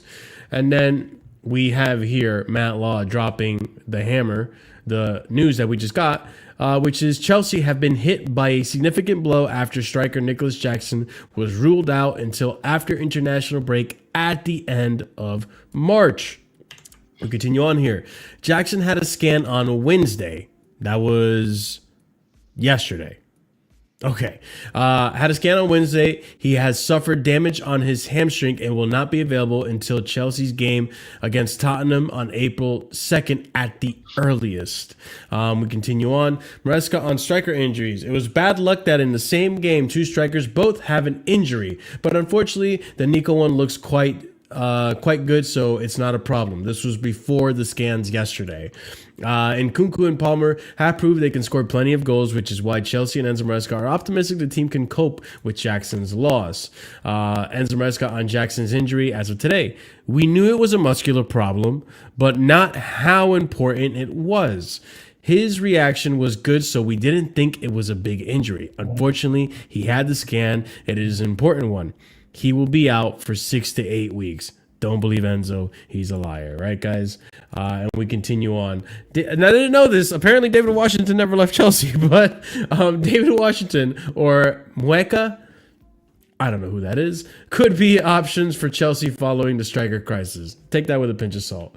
But let's go back to this. So, listen. Everyone wants to react. Everyone wants to overblow things. And this is why I have an issue with the fan base. Because it's like none of us, not you guys, we can't, it's black and white. There's never a world where it's a potential that Maresca is being misinformed or Maresca just doesn't know the information, and as he gets information, things change. But people want to jump on this whole bandwagon that Maresca is lying to us. He knew that Jackson was out until April, but he kept telling us like it's a short-term injury, it's a short-term injury, yada yada yada. You got DHL in my comments telling me, oh, he lied. From what it can tell, from what I can see, he thought it was one thing, and then when he was presented with different information, he realized, oh, it's a lot more serious than we thought. But no, that can't be a possibility. He's just a liar. Same thing with Fofana. He thought he was out for the rest of the season. Fofana came out and said, no, I'm good. I'll be back soon. And then when we did the scans and the tests, it turns out like, okay, he won't be out for the rest of the season, but we're going to take our time with it and see how it goes. And now that he's presented with the information, or now that he's being asked about it, now we have the information that, oh, he's going to be back in 2 to 3 weeks. Because let's be honest, at the same time, like you guys know, with these pressers and these journalists, they love to dwell on the same thing. They like to get the headline like, hey, top 4, is that a possibility for you guys? Are you guys in the title race? What do you think of your club's recent form? No one's ever asking about the taxes unless you're Shiraz, or what's her name? I can't remember her name. But you guys know who I'm talking about. I know what you're talking about. Yeah, she likes to ask questions on the tactics and stuff, the questions that us fans want to know about. But hey, guys, like RSM is saying, I don't get it, guys. He's clearly just a puppet of Clear Lake. To an extent, I do understand that too as well. He's just reiterating the things he's being told to say, but he's clearly just a puppet of Clear Lake. That's the only possible answer to all this. There's no other world where it's just new information is presented and now he has to change what he's saying. No, that can't be a possibility, guys. It's always the worst possible outcome just to suit my. Are you admitting that? So are you admitting that are you admitting that Clear Lake is his daddy? Is that what you're saying, Marshall? Yes. That's 100% what it is. He's just a yes man. He's only saying what Clear Lake is allowing him to say, and so on and so forth. That's all it is, guys. It's the only possible answer to all of this. Yep, Clear Lake's daddy. That's it, man. Yep, that's all it is. But no, if we're being genuine, guys, he's being presented with new information. That's honestly what it is. He was basing it off of what he saw with his own eyes. He doesn't have MRI eyes, all right? Scans came out and it's a worse injury. Like maybe Jackson can walk around and maybe do a light jog. But if he goes into a game again, then we're risking like him actually being out for the rest of the season, doing a whole hamstring tear. You don't know the gravity of these situations until you actually get like the medical scans. And that doesn't happen in the span of an hour. It happens after a while. Chelsea fans are actually mad at Enzo Maresca not knowing information. They're calling him a liar. They're saying that he's been lying to everyone. He's a liar. Yeah, pretty much. I mean, he didn't come here to be a doctor. He came here to be a manager. He ain't gonna know any of this type of shit. So the fact that real Chris can assess this and Chelsea fans can't says a lot. It does. No offense, Chris. Yeah. Yeah, like I haven't actually seen a lot of this on Twitter, so I don't know like if it's like how Chelsea fans are overreacting to this. But like, yeah, like he's a manager. Like, was this like straight after the game or something as well? Like, and he straight after the game. Okay. It might be So I mean, he's not gonna know. Or Chris, even maybe a week. No one would have thought that. I mean, how's your knee, by the way, Chris? It's actually getting better. Can you walk yet? I can walk. Yeah, I can walk. I'm going out on Saturday to do something, but like you dealt with having a tore ACL for months, actually more than a year before you actually got an injury. You could still walk. Right. Like if I had looked at you, Chris, if I looked at you, I would have been like, your injury doesn't seem that bad. Like you look like you'll recover on your own. You probably got used to it and stuff. Marshall, but then after tests and assessment, we realized you need surgery. This is my mistake. But the next day, because I thought I maybe tore a ligament. That's the best I thought, because I heard like a pop when I went down. So I thought maybe tore a ligament. I thought an ACL would hurt even more when I injured it, but it didn't. It still hurt, but it didn't hurt as much as I expected. I still went to a nurse. Just a checkup, like in a sense, and say, "What do you think of this?" And he thought it'd be a sprained ankle. That's like, and then he said, 3 to 4 weeks, it'd be fine. 3 to 4 weeks, maybe 3 weeks. It still swelled up pretty badly, like even 2 weeks. And I had to check with like a physio, an actual real doctor, and they explained, yeah, like you need to take a scan and stuff, and then got to scan, ACL torn completely off. Yeah, so it took a while to figure out what was wrong. I should have done it quicker, but that was on me. Yeah, but the point is, like, you felt fine to an extent, like you knew something was wrong, but you didn't think it was that big of a deal. Then once you get the scan, you were like, oh, this is a lot worse than we thought. But no, Chris, you're a liar. My brace and scars. My thing is, you know, the moment someone. And Ahmed, you know what I'm talking about because I know you consume the content too. Well, okay, fair enough. But like, listen, the point I'm trying to make is that when I saw Jackson hold his hamstring, right? Oh yeah. I knew it was GG's for him, bro.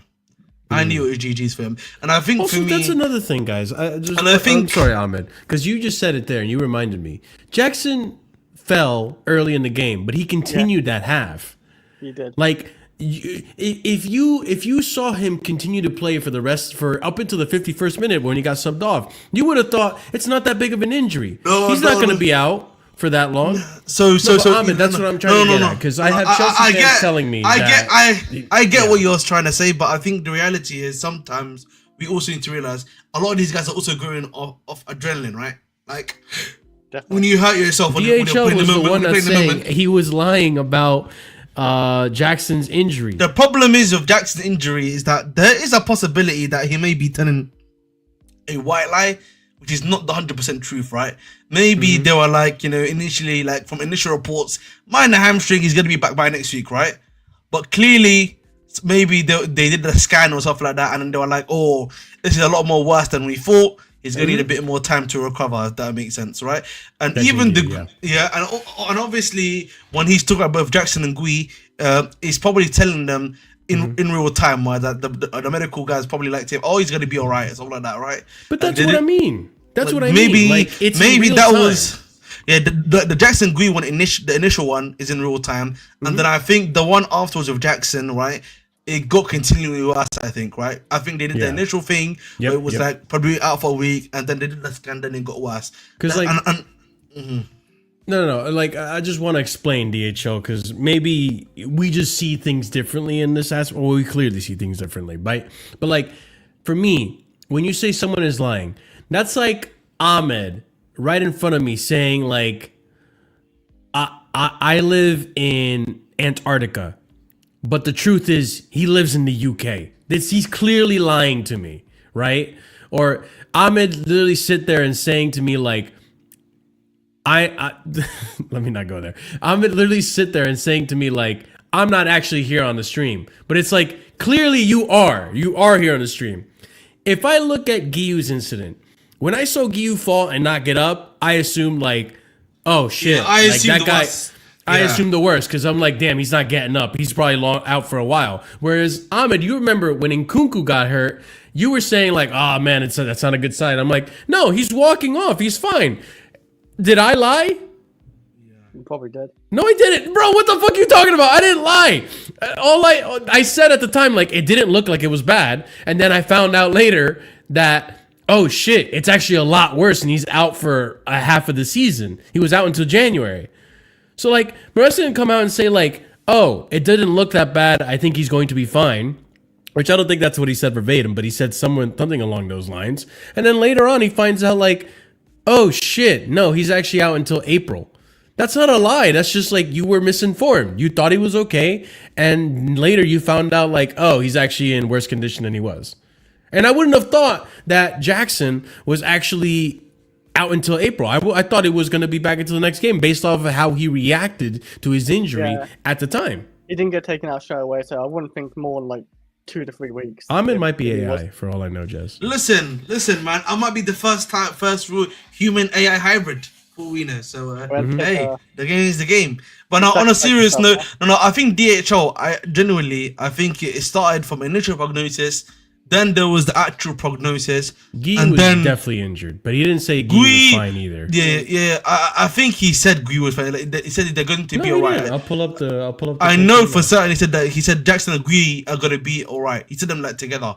That was like the post match. It wasn't the post match. It was like straight after the interview, right? And I think for me, Listen, I think for me the issue, and I will repeat this again, and I'll say this again. I think my main problem with Mark, what's happened with our injury history, is that everyone essentially barring Fofana, who's a no quantity, is starting to get hurt now. It's not helping us at all. Yeah. No, it's not. Again, I think for me it's really interesting because I know people have been joking about the fact that we've had a Spurs-like season, compared to what they had last season, but it's starting to turn out. It's starting to turn out like that, bro. 1 second. Let's see if I can find this tweet real quick because I feel like it's being misquoted.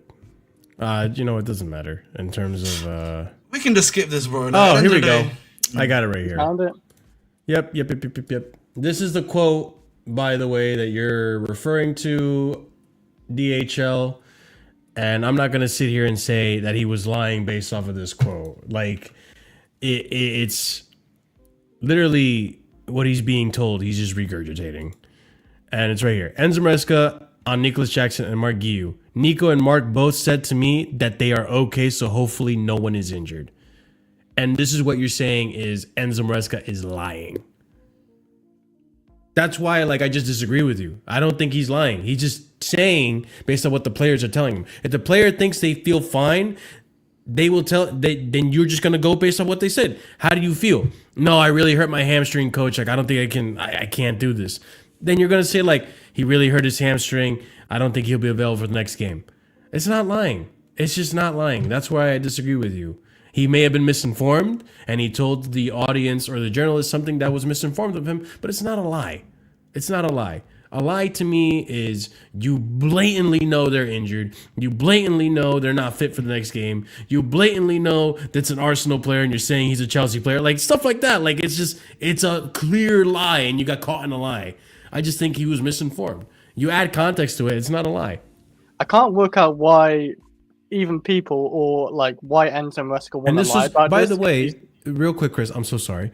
By the way, DHL, they just got the scans yesterday, Wednesday, that confirmed that Nicholas Jackson wasn't going to be available until April.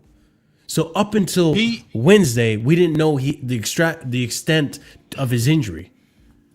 We thought it was a minor injury. Go ahead, Chris. Sorry. No, I was just gonna say, I don't understand. I do understand because Chelsea fans do like to overreact at times, but there's no reason for Enzo Maresca to lie. There's no what's he getting out of?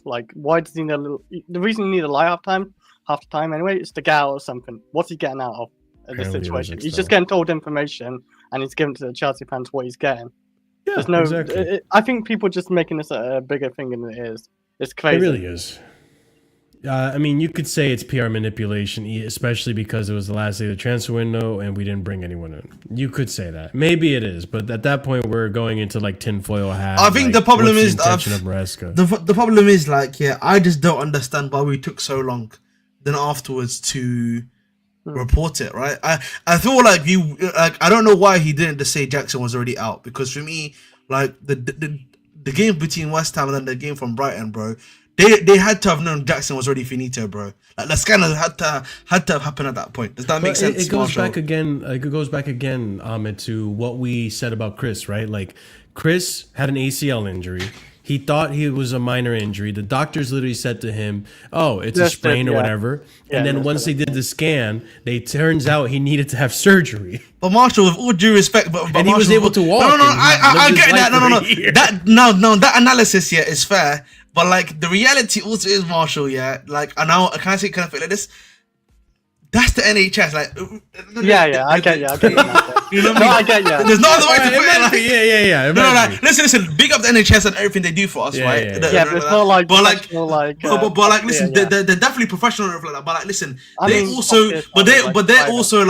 they're under actual pressure, bro. They're not specialists. Does that make sense? You're not going to specialists. No. My fault was I went to a nurse because I thought. Yes, he went to essentially yes. You see, you didn't go to an actual specialist to get this. No, when I went to an actual specialist, a physio, she said she thought torn ligament, but she wanted a scan, and I said yeah. You know what? That's a good point. When you put it that way, unlike DHL, when you put it that way, it makes sense because when I got a calf injury when I was playing football, which people don't think I did. When I was playing football and I got a calf injury, I went to my sport doctor, and he said, "Oh, you just have like a knot in your calf." It turns out it was a lot more complicated. I had a calf strain that wouldn't go away, and I lived with that calf strain for a long time. It was really annoying, actually. I lived with it for like a year and a half, 2 years, but then it finally went away. So it was a little bit more complicated than just a knot per se. But you know what? At the end of the day, you guys are right. This part doesn't really matter. Where I will say Enzo is a liar or a puppet for Clear Lake is the next segment. And let's get into it, guys, because this is the part that has been pissing people off, and I think to an extent me as well. So let's get into it. The briefings, okay? So the first part of this I want to get into is the Roman part.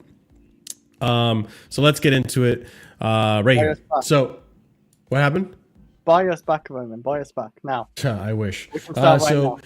EU downgrades sanctions rational against Roman Abramovich, removing previous claims that he financially benefited from the Russian government, according to the Jerusalem Post. Why's Alexis getting tagged?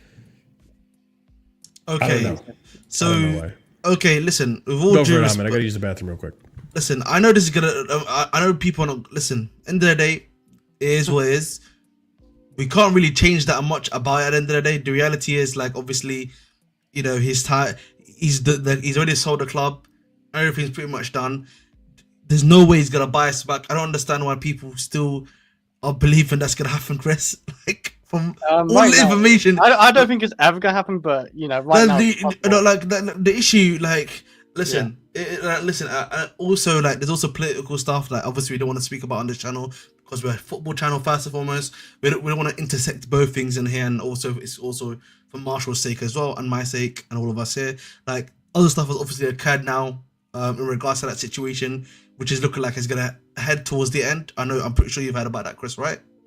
I hear about sorry, what? I missed. Like how the Ukraine war is looking like it's gonna be ending quite soon. I don't know if you saw like they're about to reach an agreement, if I'm not mistaken. So like that might be from what it's looking like, obviously. And if that does happen, I just don't see how that changes the game. Does that make sense, boys? Like, I don't really see it. I feel like it's impossible to change the game anyway, because like they signed a 10-year contract and they just can't have like Roman come back. I would love Roman to come back. I think we all would love to have Roman come back. He not used Chelsea, but he used Chelsea as like a toy. He can do whatever he wants. He can spend as much as he wants. He liked to obviously win trophies and all that. And he's what made Chelsea what they are today. Like, you know, a winning mentality club, like winning everything. So, but this is just on the UK government and all that. They wanted that money. They wanted to put it in the bank and just sit there. Yeah, no, one second, Marshall. I wanted to actually hear our thoughts before obviously you make a question. Right? I was just saying, end of the day, obviously, I don't know if you've had the news recently, but it looks like the war in Ukraine clearly looks like it's coming to end. Apparently, there's like a deal being now. Like there's like a deal apparently coming that's been coming to happen that apparently next week in Saudi Arabia. But obviously, people have their opinions of that. But this is not the channel for it, of course. At the end of the day, this is we're talking about obviously Chelsea, and I was just making the point. Even if that happens, I just don't see a reality where he's able to come back to the club and buy it back again, right? Because at that point, there's just too much baggage. Does that make sense? And this is me just being like, you know, speaking logically. At this point, there's no way the Premier League is going to allow him back in after what's happened. No, of course. That's a given. I think this idea that Roman can buy back the club, everyone's conspirizing. Everyone's read the contracts but us. Everyone knows that the owners have a clause in there hidden where they can buy the Marshall, I don't know if you saw my Twitter. Marshall, did you see my Twitter thing with someone? Should I find it? Yeah, just have a look at it, right? Obviously, the first was using names instead of actually just trying to do, like, obviously, like, discuss things with me. But like, the point is, like, again, we need to go over the facts that are like that they're like known. Like, listen, let's go down. You will see it there. The British Nation. Like, look. Yeah, right there. No, the wrong. Exactly. That's why I asked which one. The British Nation. No. No, Armin's the browser company. You don't see him right there. Oh no, what? Wait. Oh, God dang it. Do you not Yeah, follow well- my other one? Okay, let's I search for it. I'm pretty sure I do. Wow, it doesn't look like That's you do, Ahmed mate. right there. Wow. Let's see what that one brings you. Let's see what that one brings you. The first one. You know what you should do? Tag your other account on your other account if you got two. Why don't if you want them to? Oh, I should've done spelled stuff this like that. wrong. Guys, this is quality bio. content right here. Let's just see what this one goes first. Let's see what this. Oh, Oh yeah. yes. Oh, the crown. That's the one. Alright. So obviously go I down. do follow you. I'm Oh, following. okay. Love Fraud. Oh look, see, no notifications. What? Shut Not up, dude. notified on my I have tweets. no notifications for Twitter on my phone. Period. Otherwise, Otherwise, I would never get off Twitter, and you would. No, you would have like to you actually. console me to. I had to quote tweet him, like, so you have to go down a bit. You have to go down a bit. You know what I mean? You have Okay, to what are we tweet. looking at? It's, I'm a you got a tweet- bit no, down. I'm a Sorry, my tweet block. apologies. Yeah, listen, keep on going down. It's gonna start from this. It's gonna start from this. I'm A little a bit down. A block. little bit more down. A little bit more down. Right. So, obviously that's Borderlands.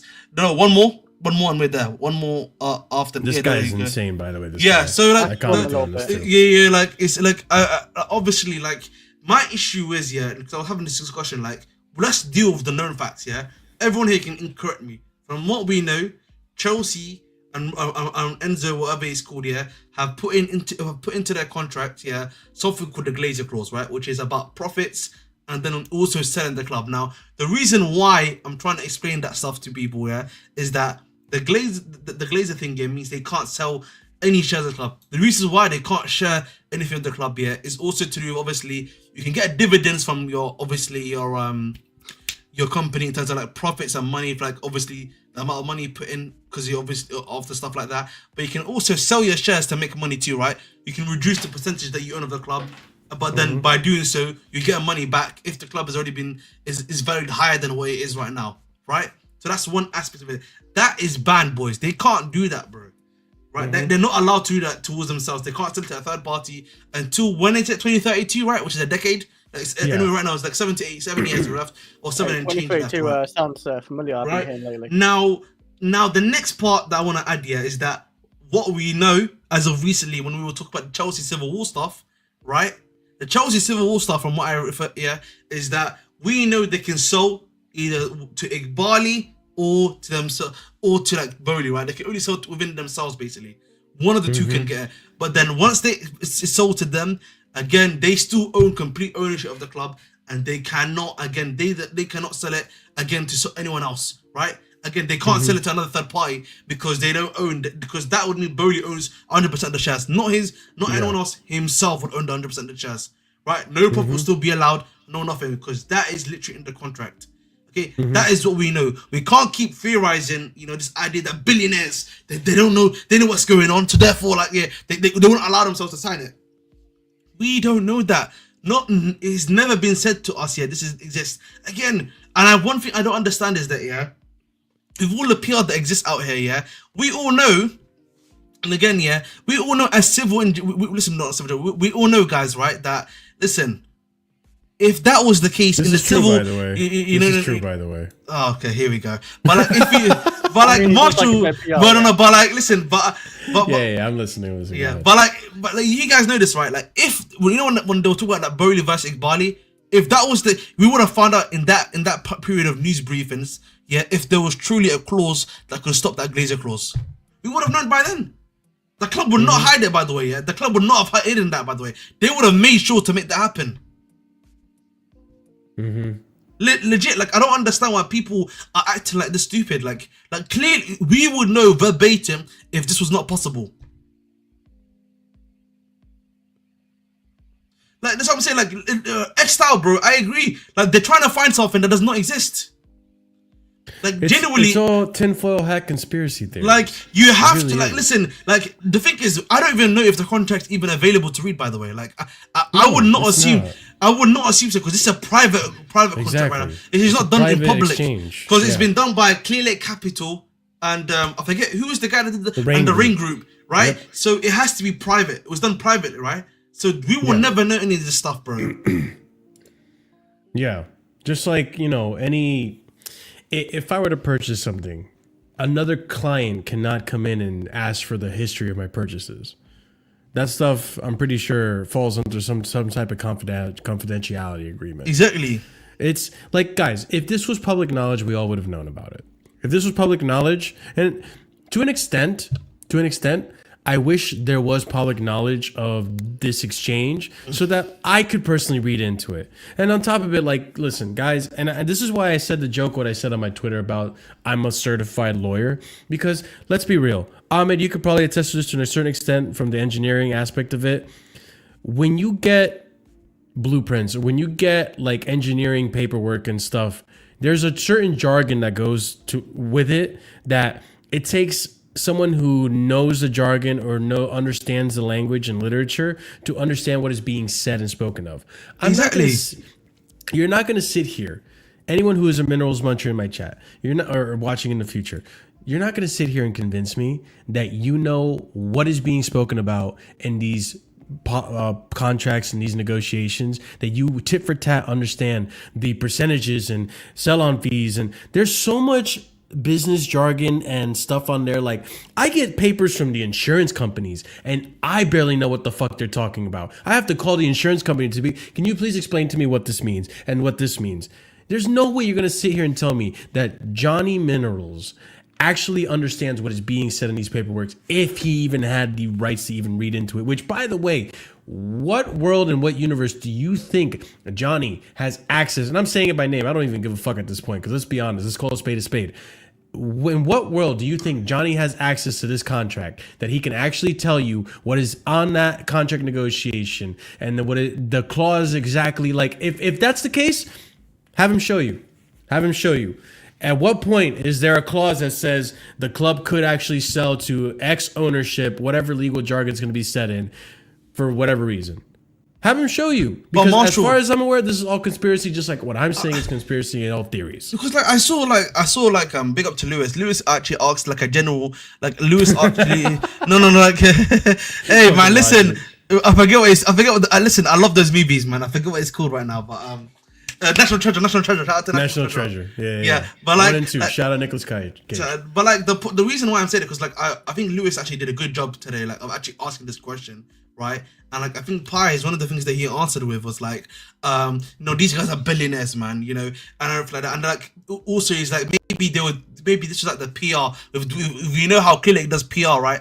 And I was like, but I was thinking in my head, like, surely guys, yeah, if that was so-called PR, if that was genuine PR, yeah, then why would that have been reported by not just the Ring Group, by themselves, right? That was reported by multiple groups. At some point, guys, we need to start believing. We can't just stop saying every single media group that's reporting stuff here is false. Like we can tell the difference between what is real and what is not real. Yeah. Right? And also, like, if this, don't you think an outlet, a journalist like the Telegraph or the Athletic, if they don't know about it, if they found out that news, don't you think they would exploit the shit out of it? Marshall, I told you, listen, in the Civil War period when we started finding out that Bowling and that would have been when it came out. I've said this again. We would have known by then, yeah, if that was gonna happen. And I don't understand why people are acting like that was not. That would be the perfect time, the perfect period to make stuff happen. Right, and for me, my issue is, yeah, guys, yeah, we need to realize, and I hate to say this because, yeah, sometimes, bro, people and football, hoping is a strong thing in football, right? Because I suffer from it. A lot of us suffer from it, right? But we need to also be practical, right? The practicality of the situation is that these guys are here for the next 7 years. That's not going to change. Unless they sell one to another. And but that's what I mean, Ahmed. Yeah, exactly what you said. And I said this yesterday, or in yesterday's show. I said this yesterday. The only thing, this is what I think is going to happen. Over the course of these 10 years, we're in year 3, over the course of these next 7 years, what I think is going to happen is slowly but surely, as these investors start making the dividends or the funds that they make out, I think eventually Todd Bowley will start to buy out some of their shares. And then at one point, it'll be Bowley and Iqbali, and then one of them are going to buy each other out. And I think it's going to be Bowley because Bowley has more of a vested interest in this. Outside of this, the business aspect, from a sporting aspect, I think eventually down the line, it will be Bowley who owns 100% of the club. By year 10, I think Bowley will have bought 100% of the club. And then after year 10, it'll be up to Bowley if he wants to sell it or not. And that's what I think is going to happen. Like that, or it remains 50-50, or Boley will have some type of share, kind of like he doesn't own 100% of the Lakers. He owns a part of it, or he's a representative of the Lakers. And with the Dodgers, I think he owns most of the Dodgers, if not all of them. No, he's got a minority share now. In both of them, he's got minority shares. In both the Lakers and the Dodgers now. But And it's like the same thing too with the cricket team. At one point in time, he had like a bigger share. Obviously, he had like a larger share than the So he Dodgers. sold a bit of it. Yeah, so like once they started winning and everything was going well, he reduced his stake basically. Because like now Yeah. we don't really need him. You know, you buy low and you sell high. And at the end of the day, like the club will be sold at some point, but at the end of the day, like it's not going to happen until they get to the point where they want to get to. Now, in terms of the other stuff with the briefings as well, what I want to say is there's other shit here, right? So a lot of stuff has been coming out as a result of losses, as a result of the window. And so let's go ahead and summarize in this section as well. So before the window opened, Chelsea fans were hoping to see a lot of recruitment in some key positions, but the club never intended to spend lavishly. And by all means, Chris, Ahmed, stop me at any point when you want to talk about something. Because I mean, this was facts, right? Obviously, this first comment, we already knew all of this, right? But obviously, things change, but obviously, let's go ahead. Yeah. Obviously, when other circumstances happen, you would think they would adapt, but apparently they kind of stuck to their guns here. But we continue on. Chelsea believed that their focus on bringing down base salaries and recruiting youth is creating an environment where even signings that do not work out at Stamford Bridge can realistically attract buyers elsewhere in the Premier League, Europe, and Saudi Arabia. That's coming from Liam Toomey. Chelsea are also confident that Malo Gusto and Reece James can contribute to fill the hole created behind Marc Cucurella at left back in Enzo Maresca's system between now and May. Obviously, this is in response to selling Renato Vega, which I think here we're trying. I do too. Because you're relying on poor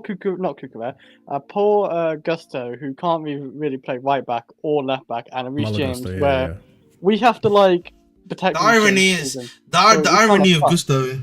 He has to rely on Cucurella all season. He doesn't get the irony about Gusto is that Gusto can probably play right back, left back if he was doing what he usually does. Yeah, his traditional role. His traditional role.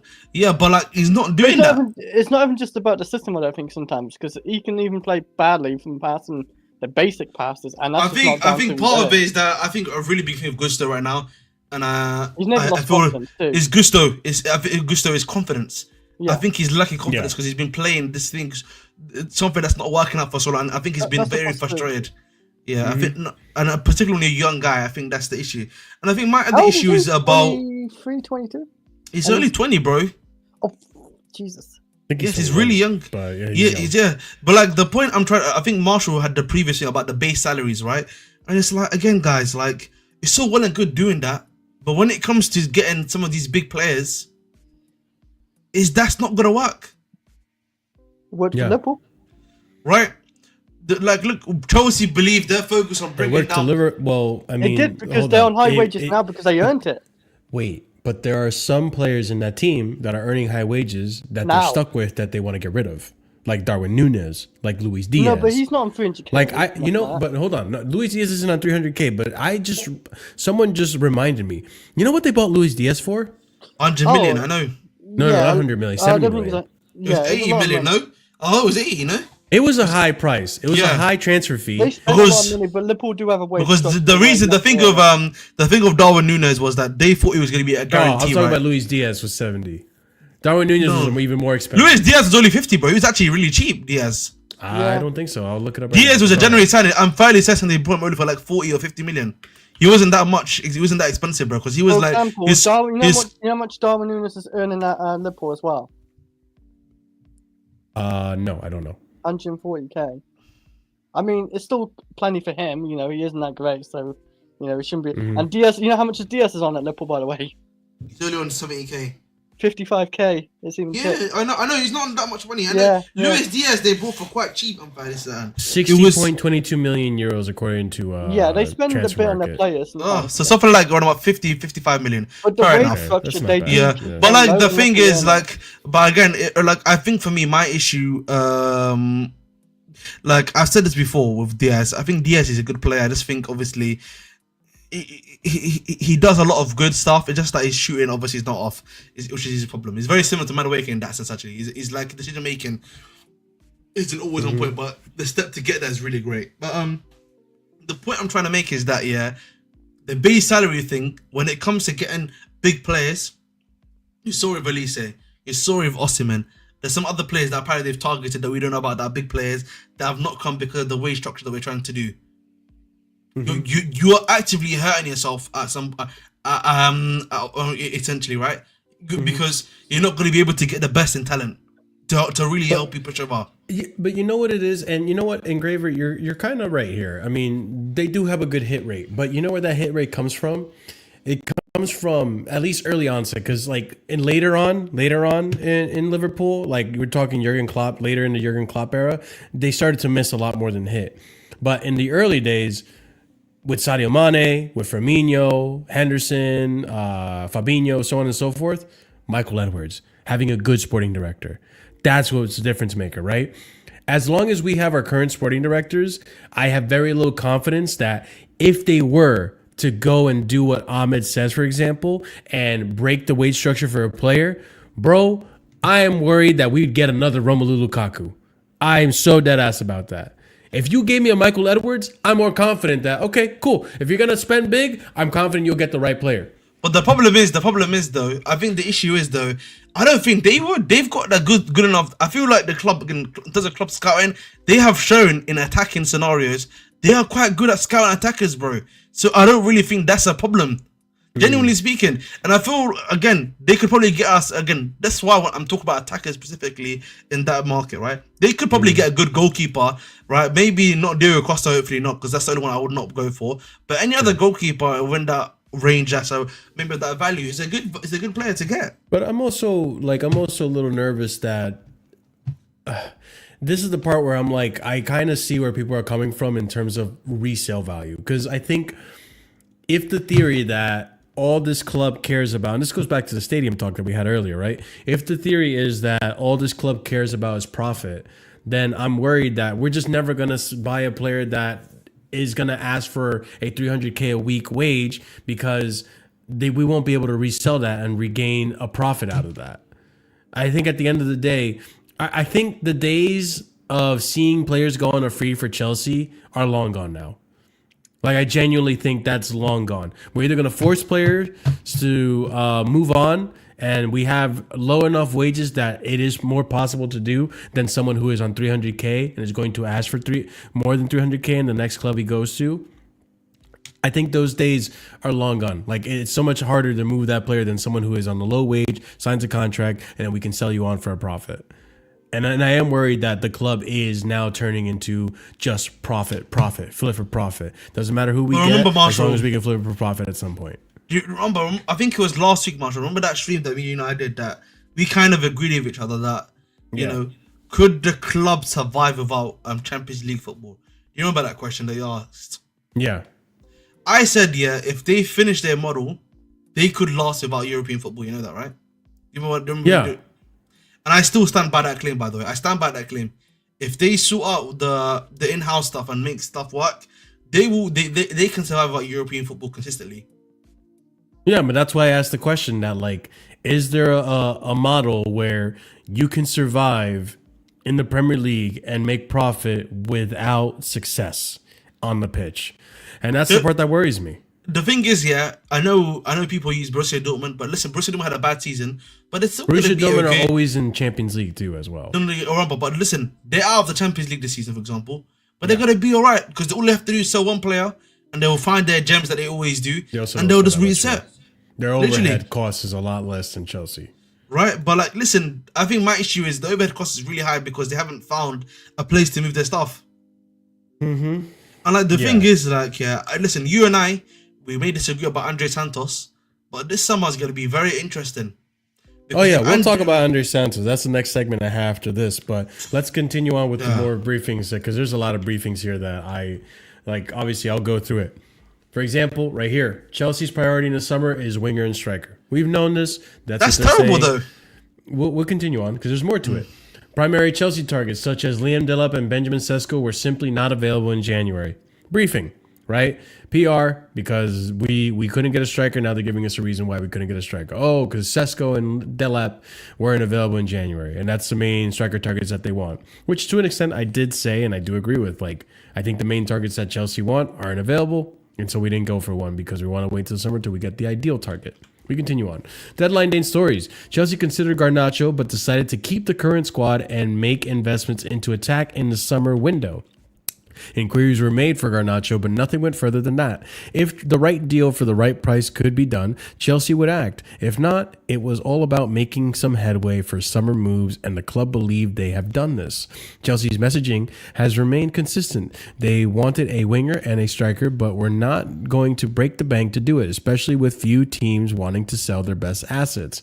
Chelsea have good thought to recruiting a forward or a left winger.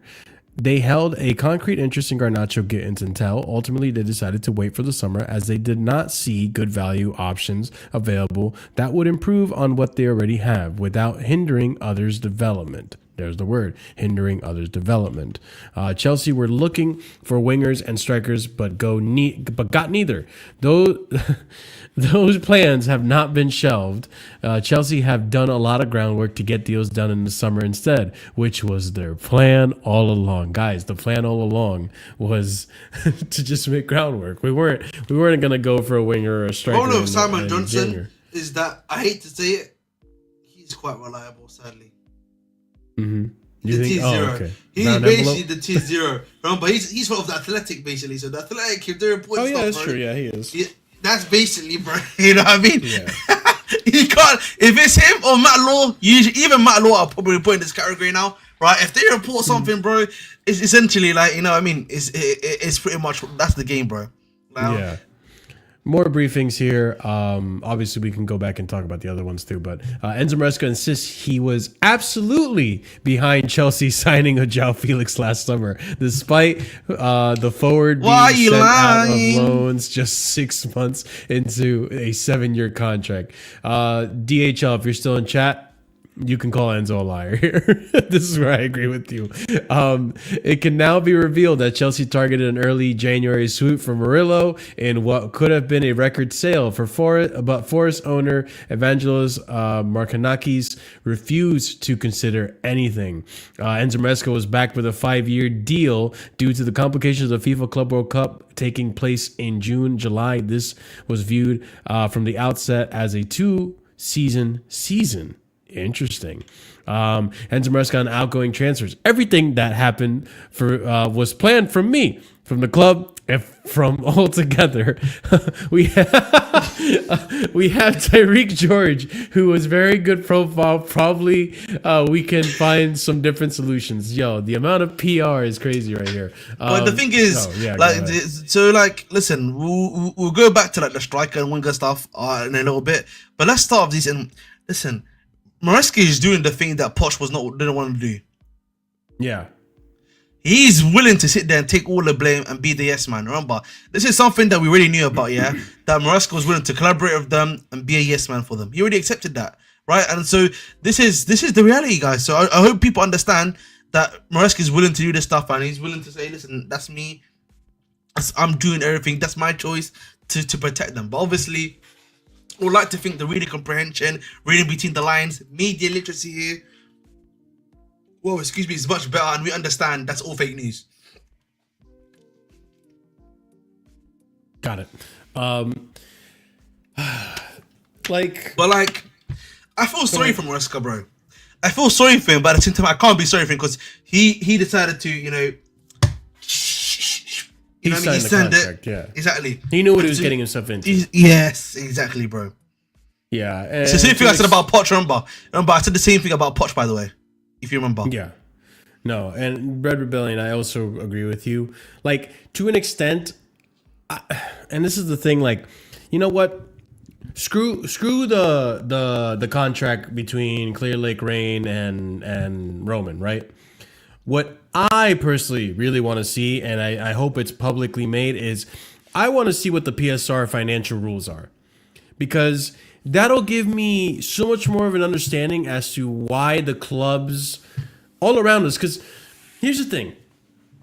In terms of how we spent in January, the reason that I don't crash it so hard on the directors, even though I'm not in favor of how they went about things, I don't like that we haven't gotten a striker. Obviously, I'm just as upset about the window as a lot of people in terms of like what could have been and what I wanted versus the realistic way things are.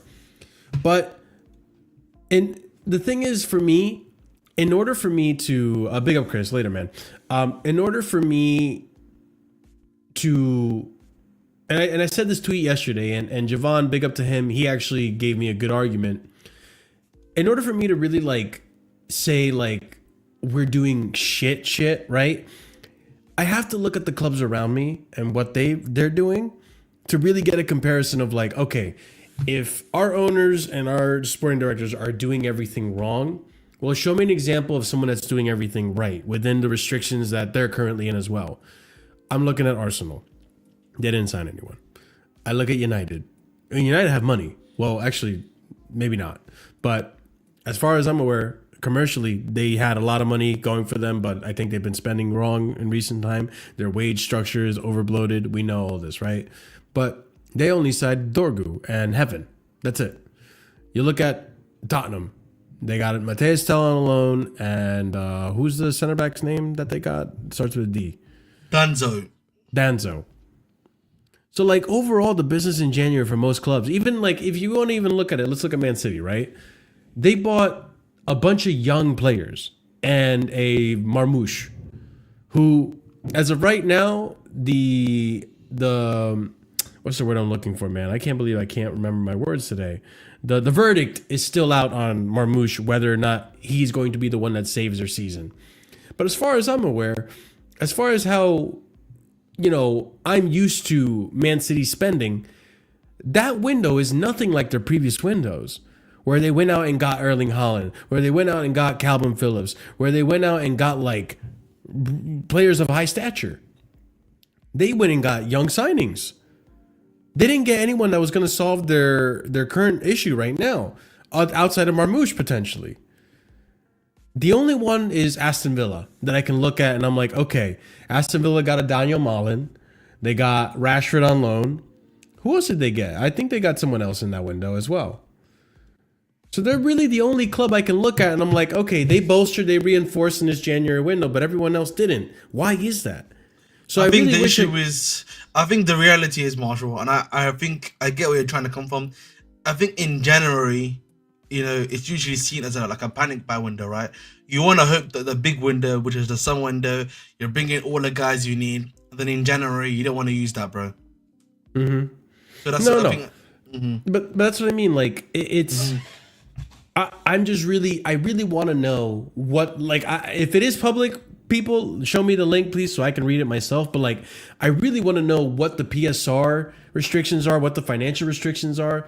I feel like that should be public knowledge. Yeah, it sounds over 3 years, Marshall. No, if I'm not mistaken, it's a 3-year window. They don't do it year by year basis. It's a 3. You can't lose 105 million or 100. It's 105, 150 million euro pounds over 3 years consistently. You have to. That's like the maximum. Does that make sense? Mm-hmm. No, I get that, but like, it's for me like there must, and I guess this goes back to me being like a devil's advocate or like benefit of the doubt merchant, is that I really want to know what the method to the madness is. Like, why is the window being done the way it is? Outside of what like is obvious, that it's like, okay, clearly you want to make profit off of these players. Clearly there's like, you know, you want to get them in low wages, so it's easier to get young players that aren't making that much money, that have talent, and you can buy them, extend the contract for long periods of time. You can have them on low wages and incentivize the wage. I get that. When there's a window like this where like, we clearly need a midfielder, and there are options out there, right? Why did you go for a Mateus Amougou versus like someone who can actually make a difference, that can be on the loan, or even like a striker? You know, there are options there. What are the restrictions that are stopping you from doing that? Is it a restriction that's stopping you from doing it, or is it actually like you actually making a decision? Because it's not just us, guys. That's why like I can't just pin it on us being run badly, because if it was just us, then other clubs outside of Aston Villa would be doing differently as well. if it was just us, then why didn't Man City go out and buy like top of the notch players that could make a difference and save their season? Again, as I said before, the January window is a panic window. You're gonna have to overpay for everything, so that's why clubs do not like to spend in January, bro. That's why. And I think for me, I think of Chelsea also. Realistically, you probably have to spend money on one player, really, right? And you probably wanted to not spend it too much. Like, this is me being like a bit more charitable, but the reality is, like, you probably should have overpaid for a striker that you knew would have been there long term. For me, I don't think that's so much of an issue if you're willing to overpay by a little bit more. Because usually it's going to cost like an extra 10 million in general window. That's not really no harm, no foul, I'll be honest. Yeah. Yeah. And like I agree, Engraver. I think Aston Villa had a good window. I'm just curious as to like, I think Aston Villa, the reason they had a good window is because they were able to sell. And they were able to sell, you know, I'm really curious how the Aston Villa window would have looked if they didn't sell Duran. If they had kept Duran, what would that window have looked like? Like something permitted Aston Villa to have clearly a better window than everyone else. Like, and that's where I like, because I don't know that knowledge, I don't want to like talk with certainty that it's because of this, because we're incompetent and so on and so forth. Something is restricting us from doing what the business that we want to do. And like Ahmed said, like these are the regulations and these rules are over the course of 3 years. I know we had with the FA, it's every previous year window, right? So like this window we're going to look at, and the summer window is going to be assessed the next summer, not the summer that's coming up. The summer that's coming up is going to assess the window where we just got rid of Gallagher, where we got Caicedo. And that's when we're going to assess that window. So these things are a year delayed.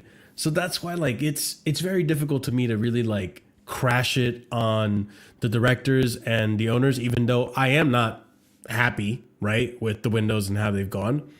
But I also don't know what the hell is happening and why they're making the decisions they're making. I feel like there is something that is restricting us from doing what Bowley wanted to do, which is essentially buy every superstar out there already.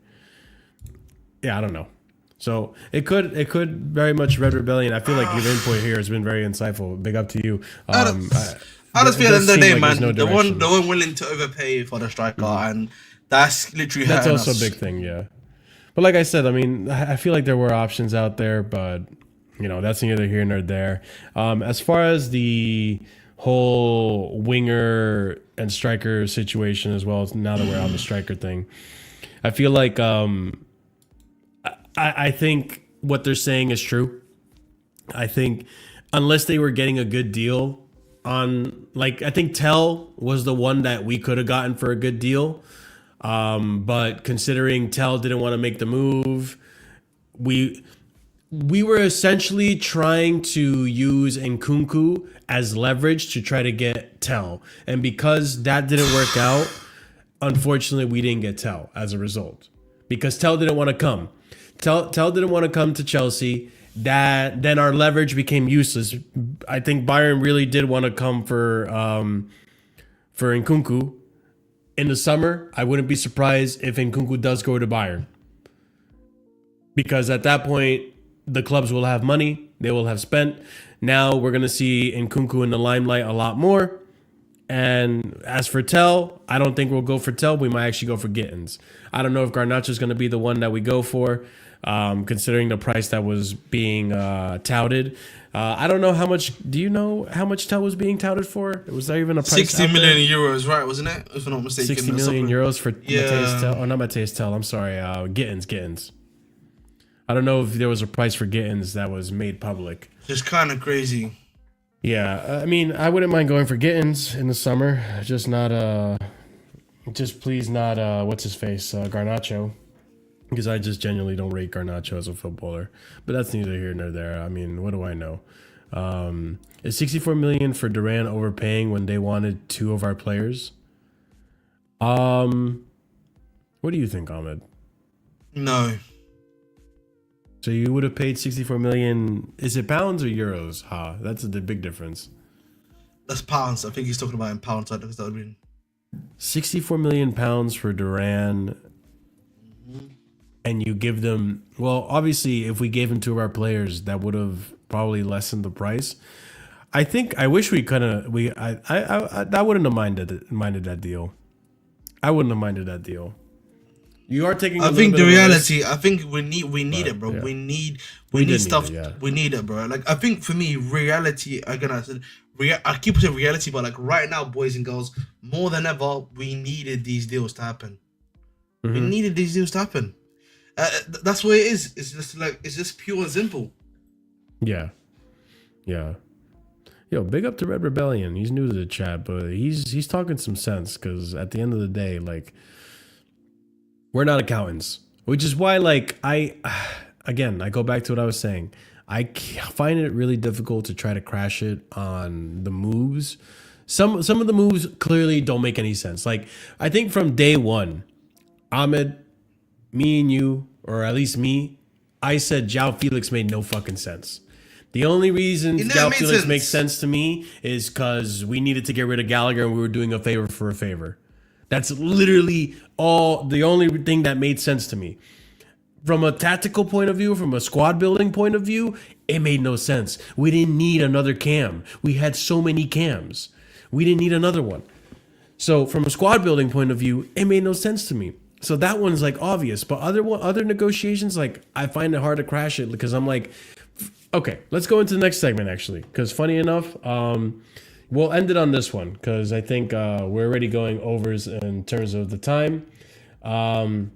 Marshall's got me doing slave labor, man. That's what he's. You don't. I mean, you don't have to be here. I mean, I'm trying to troll Marshall. You're trolling, but I'll go over other things in another show. But big up to every single one of you guys that are chilling with us and hanging out and, you know, watching this in full. And I hope you guys are enjoying the content. Be sure to smash up the like button if you haven't done so already. All right. But let's go into this next part in terms of, you know, me finding it difficult to really crash it on the directors entirely. Listen, at the end of the day, I do want them out because I don't like how business and negotiations have been going. But time will tell in terms of the plan. But where the buck stops for me is in terms of the speculation and the judging players before even seeing them play for a single minute for Chelsea, right? I'm not going to sit here and say that Amougou is the solution, but I don't know if he is not the solution either, right? Ahmed could probably tell you more because he watches Ligue 1, but I can't say anything because I don't watch Ligue 1. So and a lot of people that say he's not the solution don't watch Ligue 1 either, so they can't even speak from experience. But let's go into this, right? So understand, Chelsea plan for Matheus Amougou is to stay for the next 3 months, develop with top players, and then go to Strasbourg from next season to be regular starter. Meanwhile, Andre Santos will be part of Chelsea's squad from July, returning from sister club. Then the 12.5 million paid out from Matheus Amougou is geared more towards him learning the style of play and what Chelsea is all about before he is loaned to Strasbourg next season. Do not expect him to get many minutes, as Chelsea see him as one for the future. And then the very next comment is Arkansas saying an idea is for Matheus Amougou to develop at Chelsea and perhaps go to Strasbourg next season. He can serve as midfield cover and acclimatize to English football club. We continue on here. Enzo Maresca on Matheus Amougou. We didn't sign him thinking he's going to play an important part with us. The reason why is because the age and we need to process. That being said, this is being translated and interpreted as like, oh, he's not part of the plans. This can be anything. It can be he's not part of the plan. It could also be a part like to process. He can be processed. We can process and learn as a backup. He can learn as being part of the training. There's many ways he can learn. I'm not gonna, come to a conclusion in one thing. We continue on. Enzo Maresca was warned not to expect Matheus Amougou, preach, Marshall, man, preach to the choir, Chelsea's sole January signing, to play a significant part in the rest of the campaign, despite the club's midfield shortage. Then we have here Andre Santos, right? So there was no temptation to recall Andre Santos in January because Chelsea feel a full season with Strasbourg playing every week is best for his development. However, the plan is for him to be a key part of Chelsea's midfield next season, according to Ben Jacobs. Fabrizio Romano also saying here, Chelsea have already started planning next season with Andre Santos as one of the key players for Maresca. Club very happy with his development at Strasbourg, as Andre Santos will be part of the team from June. Chelsea are not open to listening to any summer offers for Andre Santos despite interest from Bayern. Santos will do a swap with Amougou in the summer and be part of the first team, according to Ben Jacobs. And that is the last of the tweets. So what I was saying before, right? I'm not going to sit here and conclude, like a lot of people are already concluding, is that Andre Santos is to be sold. Right?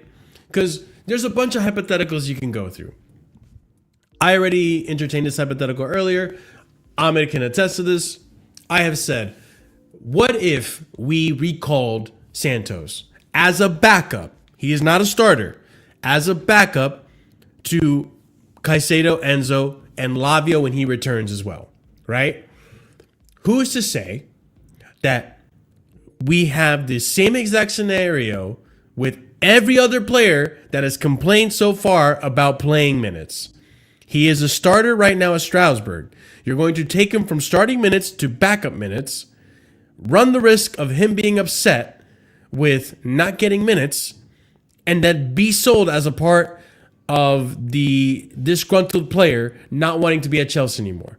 So he wants out of the club because he doesn't get minutes, because people wanted him to come as a backup, which I wanted him to be as a backup. In an ideal world, he comes as a backup, and this is the other hypothetical. He comes as a backup, he's all right with it, and then next season, he's a part of Chelsea, a rotational player, because let's be honest, he's not going to start over Enzo. He's not going to start over Caicedo every game, right? He will be a rotational piece. Is he happy with that? Who's to say? I don't know. I don't know Andre Santos. The other hypothetical is that, fine, and this is a hypothetical that ever since it's manifested and thrown into the Twitter sphere, it's been the conclusion that everyone runs into. This is the issue I have with the fan base, is that you guys don't give me the other hypotheticals. You just think one thing, and that's the thing. That's the conclusion. That's the fact. This is what everyone's saying. Oh, we have him at Strasbourg. He's going to stay at loan, and the only reason he's staying at loan is because the club want him to play as many minutes as possible to up his value to sell him in the summer.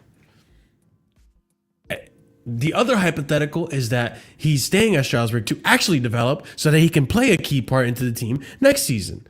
I'm not saying I believe one more than the other, but there's multiple possibilities and multiple hypotheticals and multiple multiverses. So that's why I go back to, like, I can't crash it on the owners because I don't know what the fuck they're going to do with Andre Santos. They actually might sell him. They actually might keep him. If they had recalled him, he actually might have wanted to leave the club, or he may have wanted to stay. I don't know. But the fact that people come here and conclude and run with this agenda that, okay, he's clearly here to be sold. We bought Amougou, as far as I can see it, based off of the surface level, and maybe Ahmed disagrees with me. Amougou, for me, the way I see it, we bought him in as a replacement for Santos when we inevitably bring Santos back and Strasbourg need to fill that gap. So then he goes there and becomes the Santos for Strasbourg because Strasbourg no longer has Santos.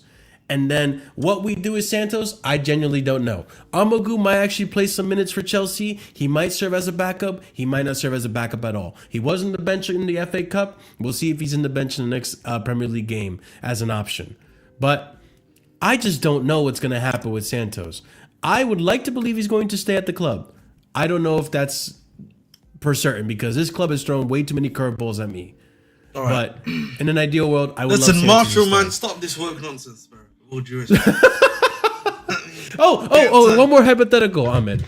There is a world where Santos isn't happy being a rotational piece at Chelsea because I think me and you can agree he doesn't bench Enzo Fernandez. He doesn't bench Caicedo. Oh my God, he's laughing. He doesn't bench Caicedo, and he isn't guaranteed minutes, so he's gonna find a move elsewhere. So at the end of the day, it's kind of a lose-lose. Like, we can't keep every talent, unfortunately. Go for it, bro. Let's go back to normal because I don't think we need to see this anymore, right? It's better we need to see the two of us. I'll be very honest with you, Marshall, man. So one of them is, listen, I think sorry, I had to put it all out there. Mathis Amougou should have definitely, in my personal opinion, if you want to do it for Strasbourg next season, just loan him back. could have just done a deal that were, you could have just done those deals where you basically like, get a here we go for him, but the here we go is for June the 1st. You know what I mean? Like hypothetical. Like or July the 1st, right? Finish your thought and I give you the hypothetical. Right? And like, I think for me, the reality is I don't think you need him at this, bro. Just recall, again, my thoughts about Leslie. Yeah. He should have been recalled. That should have been that should have been the situation. That's the biggest one I was set with. Right? Yeah. And I think for me, in regards to the Santos situation, I have always, I don't know how else to put it. Like, listen, I laughed at the ends of it because I actually think, in terms of how he plays, he better suits us. He does a lot. He's a much better version of Enzo, currently, in my personal opinion. Santos? Yes, he's a much better version of Enzo, in my personal opinion. Interesting. And he's talented, and I think for me, disagree. the problem, and you don't disagree, or do you agree? No, I mean, actually, I can't. Based on what I've heard, I don't disagree, but I also can't really speak from. Yeah, and I think for me, the reality is, the other clubs are sniffing, bro, right now. The reality is, other clubs are in and around us. They're looking at him. They're seeing that he's not playing that much game time over here. And I think the thing is, he probably will be made to be a bench player here, or like a rotational piece for Caicedo or Enzo as well. But if this other team can guarantee you straight away game time, and you're already developed to be ready for that, and Chelsea, bro, Chelsea like anything beginning of profit. You know what I mean? They love a little bit of money. You know what I mean? A little bit of extra change in the pocket. And also to that, we know Esugu is the other guy that they're trying to they basically brought from Sporting. I meant to talk about him, but I'll save it right? for the next show. But like, he's another guy they brought as well. I mean, the thing is, guys,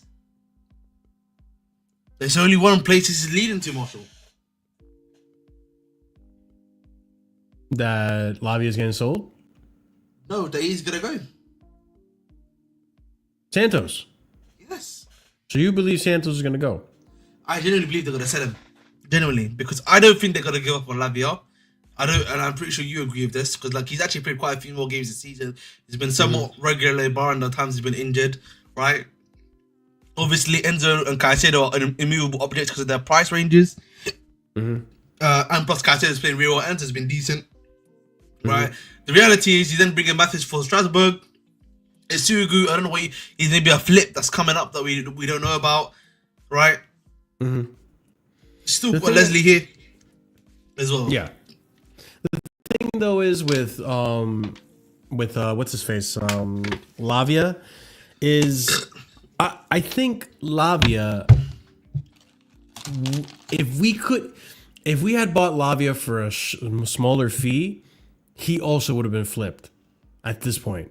I genuinely feel it. I don't think, especially with the injuries, like, I don't think in an ideal world, if we could sell Lavia and keep Santos, the owners would do it. But because we bought him at an extravagant fee, 50 million, that's not extravagant, but for the player, right? Because we bought him at a high fee, we're kind of like, our hands are tied and we have to like sell Santos. I do lean in the camp that, like, I do feel like whether it's because Santos wants it or the club wants it, Santos will go in the summer. I'm leaning more towards that. You agree with me for once? No, I lean towards it. I still feel like it's potentially he could stay, right? Like, if I'm taking these words for what they actually are worth, Fabrizio's coming out and saying he's part of the plans, he could stay, potentially. But I think it depends on the player more so than it depends on the ownership. Because I genuinely feel like if the player's not happy with his playtime, he will ask to leave.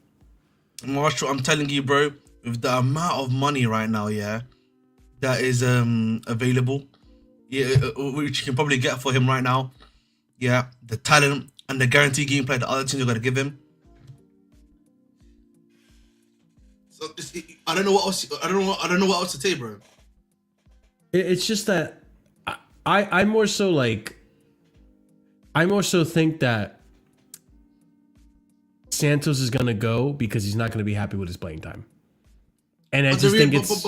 No, but listen, that's the. I think. Listen, you're making my point for me anyway. Yeah. You're adding to my point basically, right? But like, at the end of the day, all points end at why. And for me, if he gets sold, you know that's the breaking point of the fan base, right? I know you and I know this right now, right? I think it's inevitable though. No, listen. We and I will know already it's inevitable, but like, I think the fan base is waiting for, the system to crack. You know what I mean? If that makes sense, and that will break the system genuinely, especially for those guys that like we believe in the system, we believe in the method, the way that the club is doing stuff. That will break the system, bro. That is GG's, and if that happens, Marshall, oi. But that's what I'm getting at. Like, I'm already kind of checked out with the sporting directors. I'm already asking for other sporting directors. But in terms of like, let's just isolate the incident and talk about just Andrés Santos. We can hear that. Just in terms of like Andrés Santos, right? Andrés Santos isn't going to be the breaking point for me. If he gets sold, then so be it. He gets sold. If we keep him, good for us. I think he's going to go regardless, and it's because of the circumstances. Because like, let's be honest, like I'm not going to crash it on the sporting directors if Andrés Santos goes. It depends on the context. If he doesn't play a single minute for Chelsea and he gets sold in the summer, then I'm pissed, right? But if he goes in January because he is a rotational piece and he's not happy with the playing minutes, then I'm not putting that on directors, because at the end of the day, bro, like what Engraver is saying right here. Wow. The time you chose to join after 3 hours. We're going to end very soon, but regardless. Wouldn't sell any of our midfielders, let them battle it out. Well, am I late? Did you just say that? Take him off the stream, man. Take him off the stream, bro. I actually agree with Ahmed. You think we just started, bro? You think we just started at Prime? Taking the Mickey, mate. He's taking the Mickey, mate. Taking the absolute ridiculous. But anyways, my point in this, right, with the whole Andrés Santos thing, and Prime, you can chip in on this last point, and then we're going to end the show. But with the whole Andrés Santos thing, it depends on the context. If he goes because what Engraver's saying, I wouldn't sell any of our midfielders, let them battle it out. How many positions have players this just in January alone, right?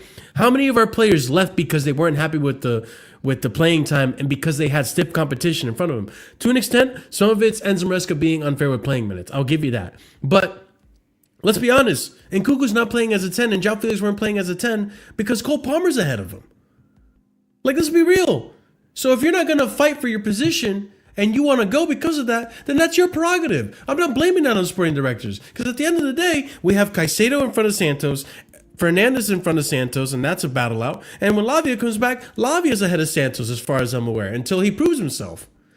So, like, am I going to be upset at the directors because we have better players or potentially better players than Santos ahead of him? Like, if Santos wants to move and not compete for that position, then that's on Santos. I'm not going to crash it on Santos. I don't blame him. But at the end of the day, like, there's context to it too. So, like, I think it's a lose-lose at the end of the day. Okay. Ahmed, have you spoke on this or no? Yeah. Speak. You have. What? Are you okay? Yeah, just joking. Damn. I just had the egg. You're choking. Not the first time you said that. Anyway. Yeah. Whoa! Marshall, Hey, yo! Marshall, not gonna lie, I think you're waffling there. You don't have the strong midfield depth everyone praises that we do. You only have Caicedo. Lavia can stay fit for. No. Okay, hold on. I think you're missing the point I'm getting at. My point is that if Santos were to want to ask to leave, right, I think it would be frustration of minutes because he's not a starter at Chelsea. As of right now, I don't think he's a starter for Chelsea. And a lot of players have left because they're not happy with their minutes. Okay. It's not a depth thing, it's just a starting. I don't think there should thing. be a worry of Santos not being a starter because Caicedo can't stay fit. Lavia is injury prone. And Enzo, we know he can't really play like a full 60 minutes without getting burnt down. Also, you need proper depth in your midfield regardless. Because we're talking about, like, if we're saying not him having a place to start or whatever, well, when you look at our midfield now, we only have Caicedo, Lavia, and Enzo, and Lavia is injured, so we only have 2 midfielders. But if we had kept Santos or Leslie, or even both of them, the way we'd be able to rotate through the minutes, we'd be a lot stronger right now. Even with the injury to Fofana and Jackson not being able to score goals or Jackson being injured, we'd still be fine in terms of our midfield. So I think Santos staying is a good thing. And I think Leslie should also stay. We cannot trust Lavia to stay fit. And Enzo, I don't know about other people, but for me, Enzo's only had 3 top performances this season. I think for the most part, he has been underwhelming again. So, and again, like I've been saying about Caicedo, he's been doing slave shifts for 18 months. He shouldn't have to play every single game at 100%. We need the bodies, bro, in our midfield. So Santos and the other guy, Leslie, they both. Sorry, I know it's extreme, but again, I can say it, so I can get away with it. It's fine. But were you a slave for? Were there slaves in Peru, Marshall? Was there what? Probably. Was there slaves where? Peru. Slaves in Peru. There probably was, bro. I mean, there probably was.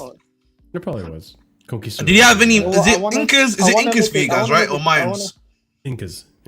See, Incas definitely had slaves, if I'm not mistaken. So yes. I wanna make a joke about Chelsea fans and slaves, but I'm not going there. Anyways, yeah, let's talk about unless Santos wants to go, which again I don't understand. He should stay. In terms of that Amougou guy, because you brought up the banner thing, Amogou's going to Strasbourg next season. So, and I don't know what profile this Amougou guy's meant to be. Apparently, he's a DM, or whatever. Amogou's going there, and Santos is staying here, so that's good. Hopefully, Leslie also stays here as well, and I think that could also be the plan. That's why Amougou is a DM and he's going there, so Leslie doesn't get sent there. But yeah, we need bodies, bro. Like when people talk about depth, you need quality depth. That's something we didn't really have at the start of the season, like people thought we did. And now the bodies that we had, they're gone. For Felix, he's a body, he's gone. The Sassy, he's a body, he's gone. Vega would have been quality if he had been used at centre back. He's a body, he's gone. So I'd rather have quality depth than just not have any depth at all, or just to have bodies but no quality. You know what I mean? But hopefully this board makes the right decision. I genuinely feel, and I'm gonna put it like this. You said it already, Marshall, in terms of stuff. I'm just gonna again reiterate my point that there's already clubs sniffing around that are willing to give him guaranteed game time, right? And they will pay the money to get him because he's already gone through the hardest part of his development. By the way, he definitely starts at Bayern. By the way, yeah, he definitely starts at Bayern, and he's gone through the again. My thing is he's already. They're gonna start phasing out their old heads there. And listen.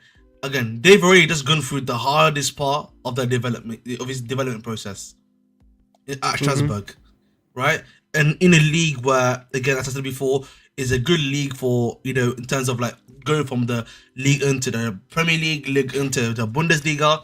It's relatively good in terms of that. So, listen, it's uncomfortable conversations right now, bro. I'll be honest, it's uncomfortable conversations. I don't think it is. Like, why do there's no reason why Santos can't be a starter in this team. Realistically, would Enzo Fernandez be dropped for Santos right now? Well, in terms of what Maresca wants out of Enzo, Santos can actually do that. No. I know he can do that, but I'm saying realistically speaking, £105 million Enzo, would he be dropped for Santos? For the benefit of the team, yes. He doesn't do that for Palmer, so why would he do that for Enzo? He dropped what? Palmer didn't cost 100 and whatever mil or whatever it is you're saying. And 2, when Lavia was fit, he was starting over Enzo. Another one I'm gonna give you right now, yeah. Caicedo, and he'll probably be a backup for Caicedo. For Lavia, I think with Lavia it's a bit difficult because Lavia probably is going to be the Caicedo backup if he remains. That's probably what they're going to do, right? And the Santos is like the double just in case. Does that make sense, Prime? But realistically, I just don't see away for them, away for a situation where they will drop Enzo Fernandez for him in a long term period. One, they would, and two, when you guys say drop, you do know it's a squad game, and you need quality. But there's also sadly, we know the club also works Prime, sadly on an ROI basis as well. No, there's that, but Prime, I think, but Prime, the thing is, like, I know me, you, and Ahmed understand it's a squad game, but I feel like a lot of players nowadays, and someone said this in the chat, like this Gen Z generation, a lot of players nowadays, they want to be the starter of the club. They want to be the star. Like, they want to be playing that many minutes. That's what worries me, right? Like, in my hopium world, I hope we have a world where I can, like, go to the bench and I have Lavia, Ugochukwu, and Santos. But in my realistic world, I'm thinking, like, I'm hoping Santos is actually happy with having rotational minutes instead of, like, because he's a starter right now, out and out at Strasbourg all the time. Is he going to be happy coming from being a starter to a rotational player? But in his head, he won't be. If he's as good as he believes to be, he will be a starter at Chelsea. But the thing is, right? Hold on. But the thing is, right? He doesn't even need to, like, well, obviously he needs to try. But, like, I don't think it'll be that hard to do. So long as he performs to his ability, and if, say, Enzo's not performing, or Caicedo's not performing, or Lavia's injured, he gets his opportunity to start and get his place in the team. I don't get this thing of, like, he has to go. Why does he? Because but the problem is, Marshall, other than Caicedo, for me, none of our other midfielders have cemented their place in this team. I'll be honest. Lavia can't stay fit, and Enzo hasn't done anything for me. But not Marshall, sorry. But Prime, I think what you're saying is correct. I think all of us here would agree with you. But the reality is, we also need to realize, yeah, I think from a club perspective, they probably want to be pushing Lavia to be playing more games. They want to be pushing Enzo to play more games, right?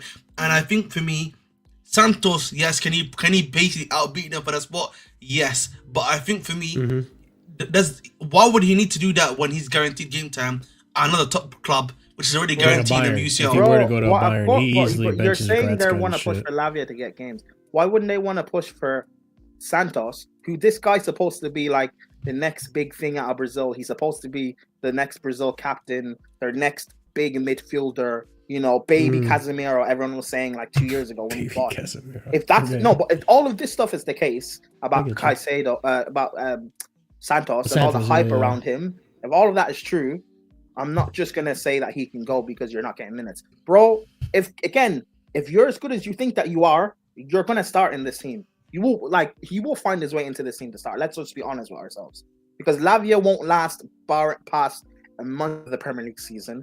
Enzo will start putting in shit performances, and come game week 6, Lavia or Santos will be starting. So, like, I'm not worried. I really hope it, like, again, I hope, a lot of hopium tonight.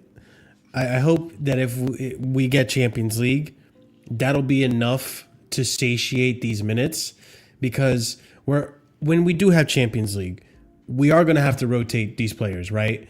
And that competition, unlike Conference League, is going to be a competition that players that are rotational players are going to be happy to rotate into.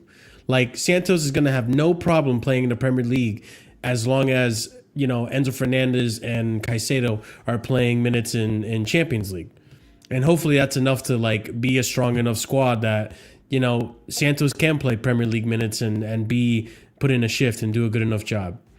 Time will tell with this one. It's a really curious case. I think overall my point is that, like, I'm not going to crash it on the sporting directors, depending on the context. If we go into next season having Santos, and by the end of it or by January, Santos wants out because he doesn't have enough minutes.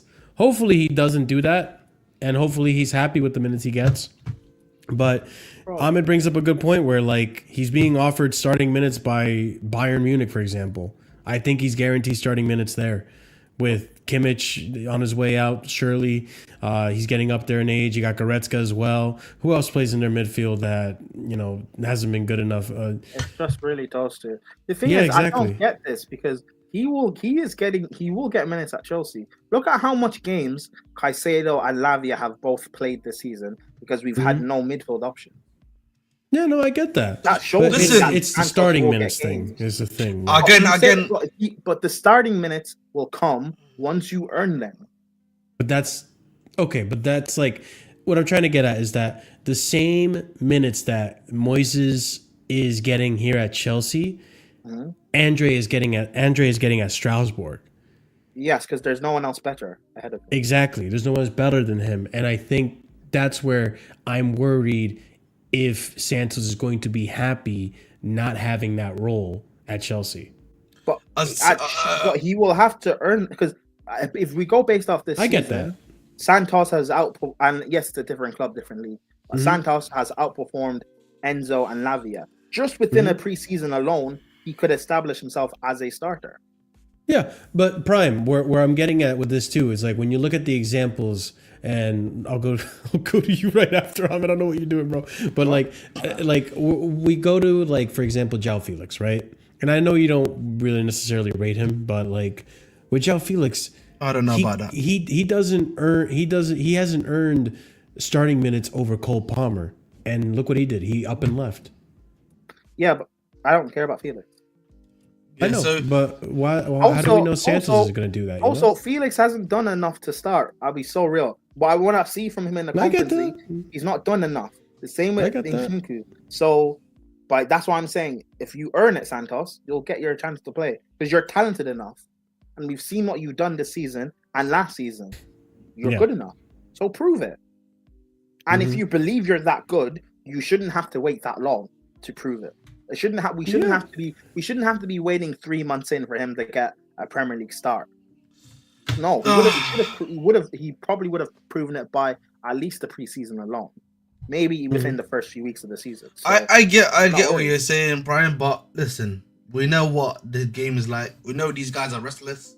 The game is the game. You know what I mean? They don't know, but they don't want to be the I want to wait for game time. I want to be going game time automatically. Yeah. This is the new way of the universe. Like, this is what it is. It's not. I'll be pissed if we let Santos go and we have Lavia here who can't stay fit. And I'm telling you, that's probably what's gonna happen. I'm willing to bet. Yeah, my ability to have children. Yeah, that's gonna happen. Genuinely. You know what? Knowing how bad the squad planning is from these sporting directors, that's probably what's going to happen. I'm telling you. We'll keep an injury-prone midfielder and a racist midfielder over Santos. I'm telling you, Fran, bro. I'm willing to build. Your ability to have children is crazy, by the way. I'm willing to bet my potency. I'm willing to bet my potency that that's not going to happen. That's it, man. Listen, if it doesn't happen, that's good for me, man. That means if anyone that I'm with, they know, man. They ain't getting pregnant, man. They're shooting blanks forever. You know what I mean? Man's done his finishing. You know what I mean? It's getting the snip. You know what I mean? Don't worry, man. Yeah. Man's gonna go from a potential Henri to a Werner. Crazy. That's crazy, man. Listen, at the end of the day, I think we all actually agree. I think the player's gonna want out because I don't know if he's gonna, prove that he's better than Maresca or not Maresca. I keep saying Maresca. I don't think he's ready yet to be outplay or like be better than Enzo and Caicedo in the starting role or Lavia. I still think that will happen over the course of time, and he will be frustrated and want out and forcing the club to sell. Sorry, I don't mean to interrupt you. When you say over the course of time that he will have to prove that, what does that mean? How long do you think that will be? I think not next season, but maybe the season after. If Santos were to stay, then Santos can maybe establish himself as a starter. A year. I don't think it's taking that long. I think it will. I think it will. Just do you think it's because of Maresca? Time will tell. No, not because of Maresca. I think age and experience is going to play a factor. But time will tell. I could be totally wrong. Because I'll be so honest, guys. I don't watch enough Santos to really say with chest that he's clearly gonna start or he's clearly gonna be benched. I just think Enzo's has experiences, or even, I don't think Enzo's that more experienced than Santos. For one, he won a World Cup. And two Copa Americas. You know what I'm saying? No, I mean. The highest level of competition you can be in. I'm talking about he hasn't been. I don't think he's been playing for that much longer. But So, like, you know how earlier in the season, Maresca kept talking about leaders. He wants Reese to step up. He wants Colwell to step up. There's a reason why Enzo's our vice captain and Caicedo's our third choice captain. Yeah. What Santos has shown at Strasbourg is that he is a leader.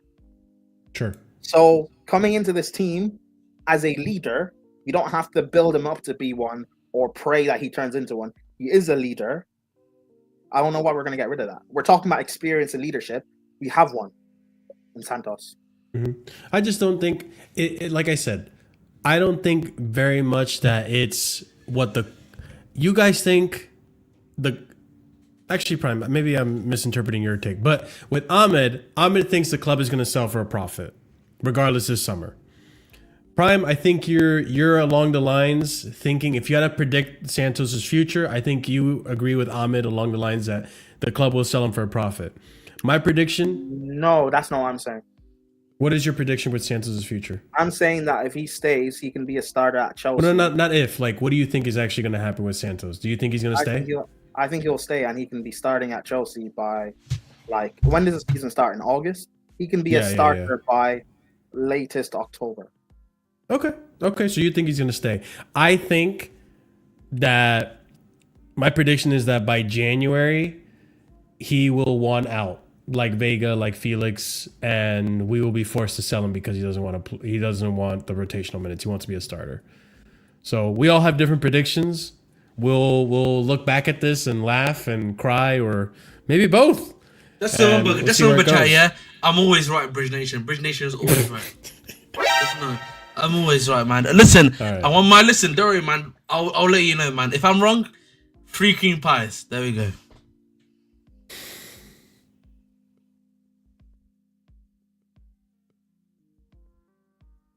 What's wrong with this guy, man? All right. I've had enough. I've had enough of this show.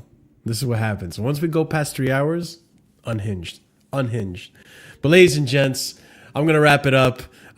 Big up to the panel, big up Ahmed Prime and everyone else that joined in today's show. Let's wrap it up. Ladies and gents, as always, thank you so much for being here tonight. Be sure to smash the like button if you haven't done so already. Welcome to the new subscribers. If you are new and you haven't subscribed already, be sure to hit the subscribe button to help out the channel. We are trying to grow the community to 5,000 subscribers at some point soon. So help us hit that goal. It would be very much appreciated. Also, hit the bell notification so you're notified when we do go live. We go live every Sunday and Wednesday. I believe, let me check real quick. I believe this Sunday actually coming up, I won't be able to stream because I have a concert to perform. But we will be back Friday for the Brighton reaction. Valentine's Day, funny enough. So that's tomorrow, actually. So we'll be here tomorrow to react to the Brighton game. Saturday, I don't know what's going to happen, so on and so forth. But yeah, so tune in tomorrow for the Brighton match. We'll react to that. Most Thursdays this season and Sundays we're streaming, but regardless, smash the like button so you know when we are live. Also, hit the check out the links in the description for more content. Leave a comment down below. Let us know your thoughts. And lastly, be sure to check out the memberships so that you guys can support the channel. And if you are a member, be sure to check out the tiers, because if you're a proper casual tier and higher, you get shout outs at the end of every show.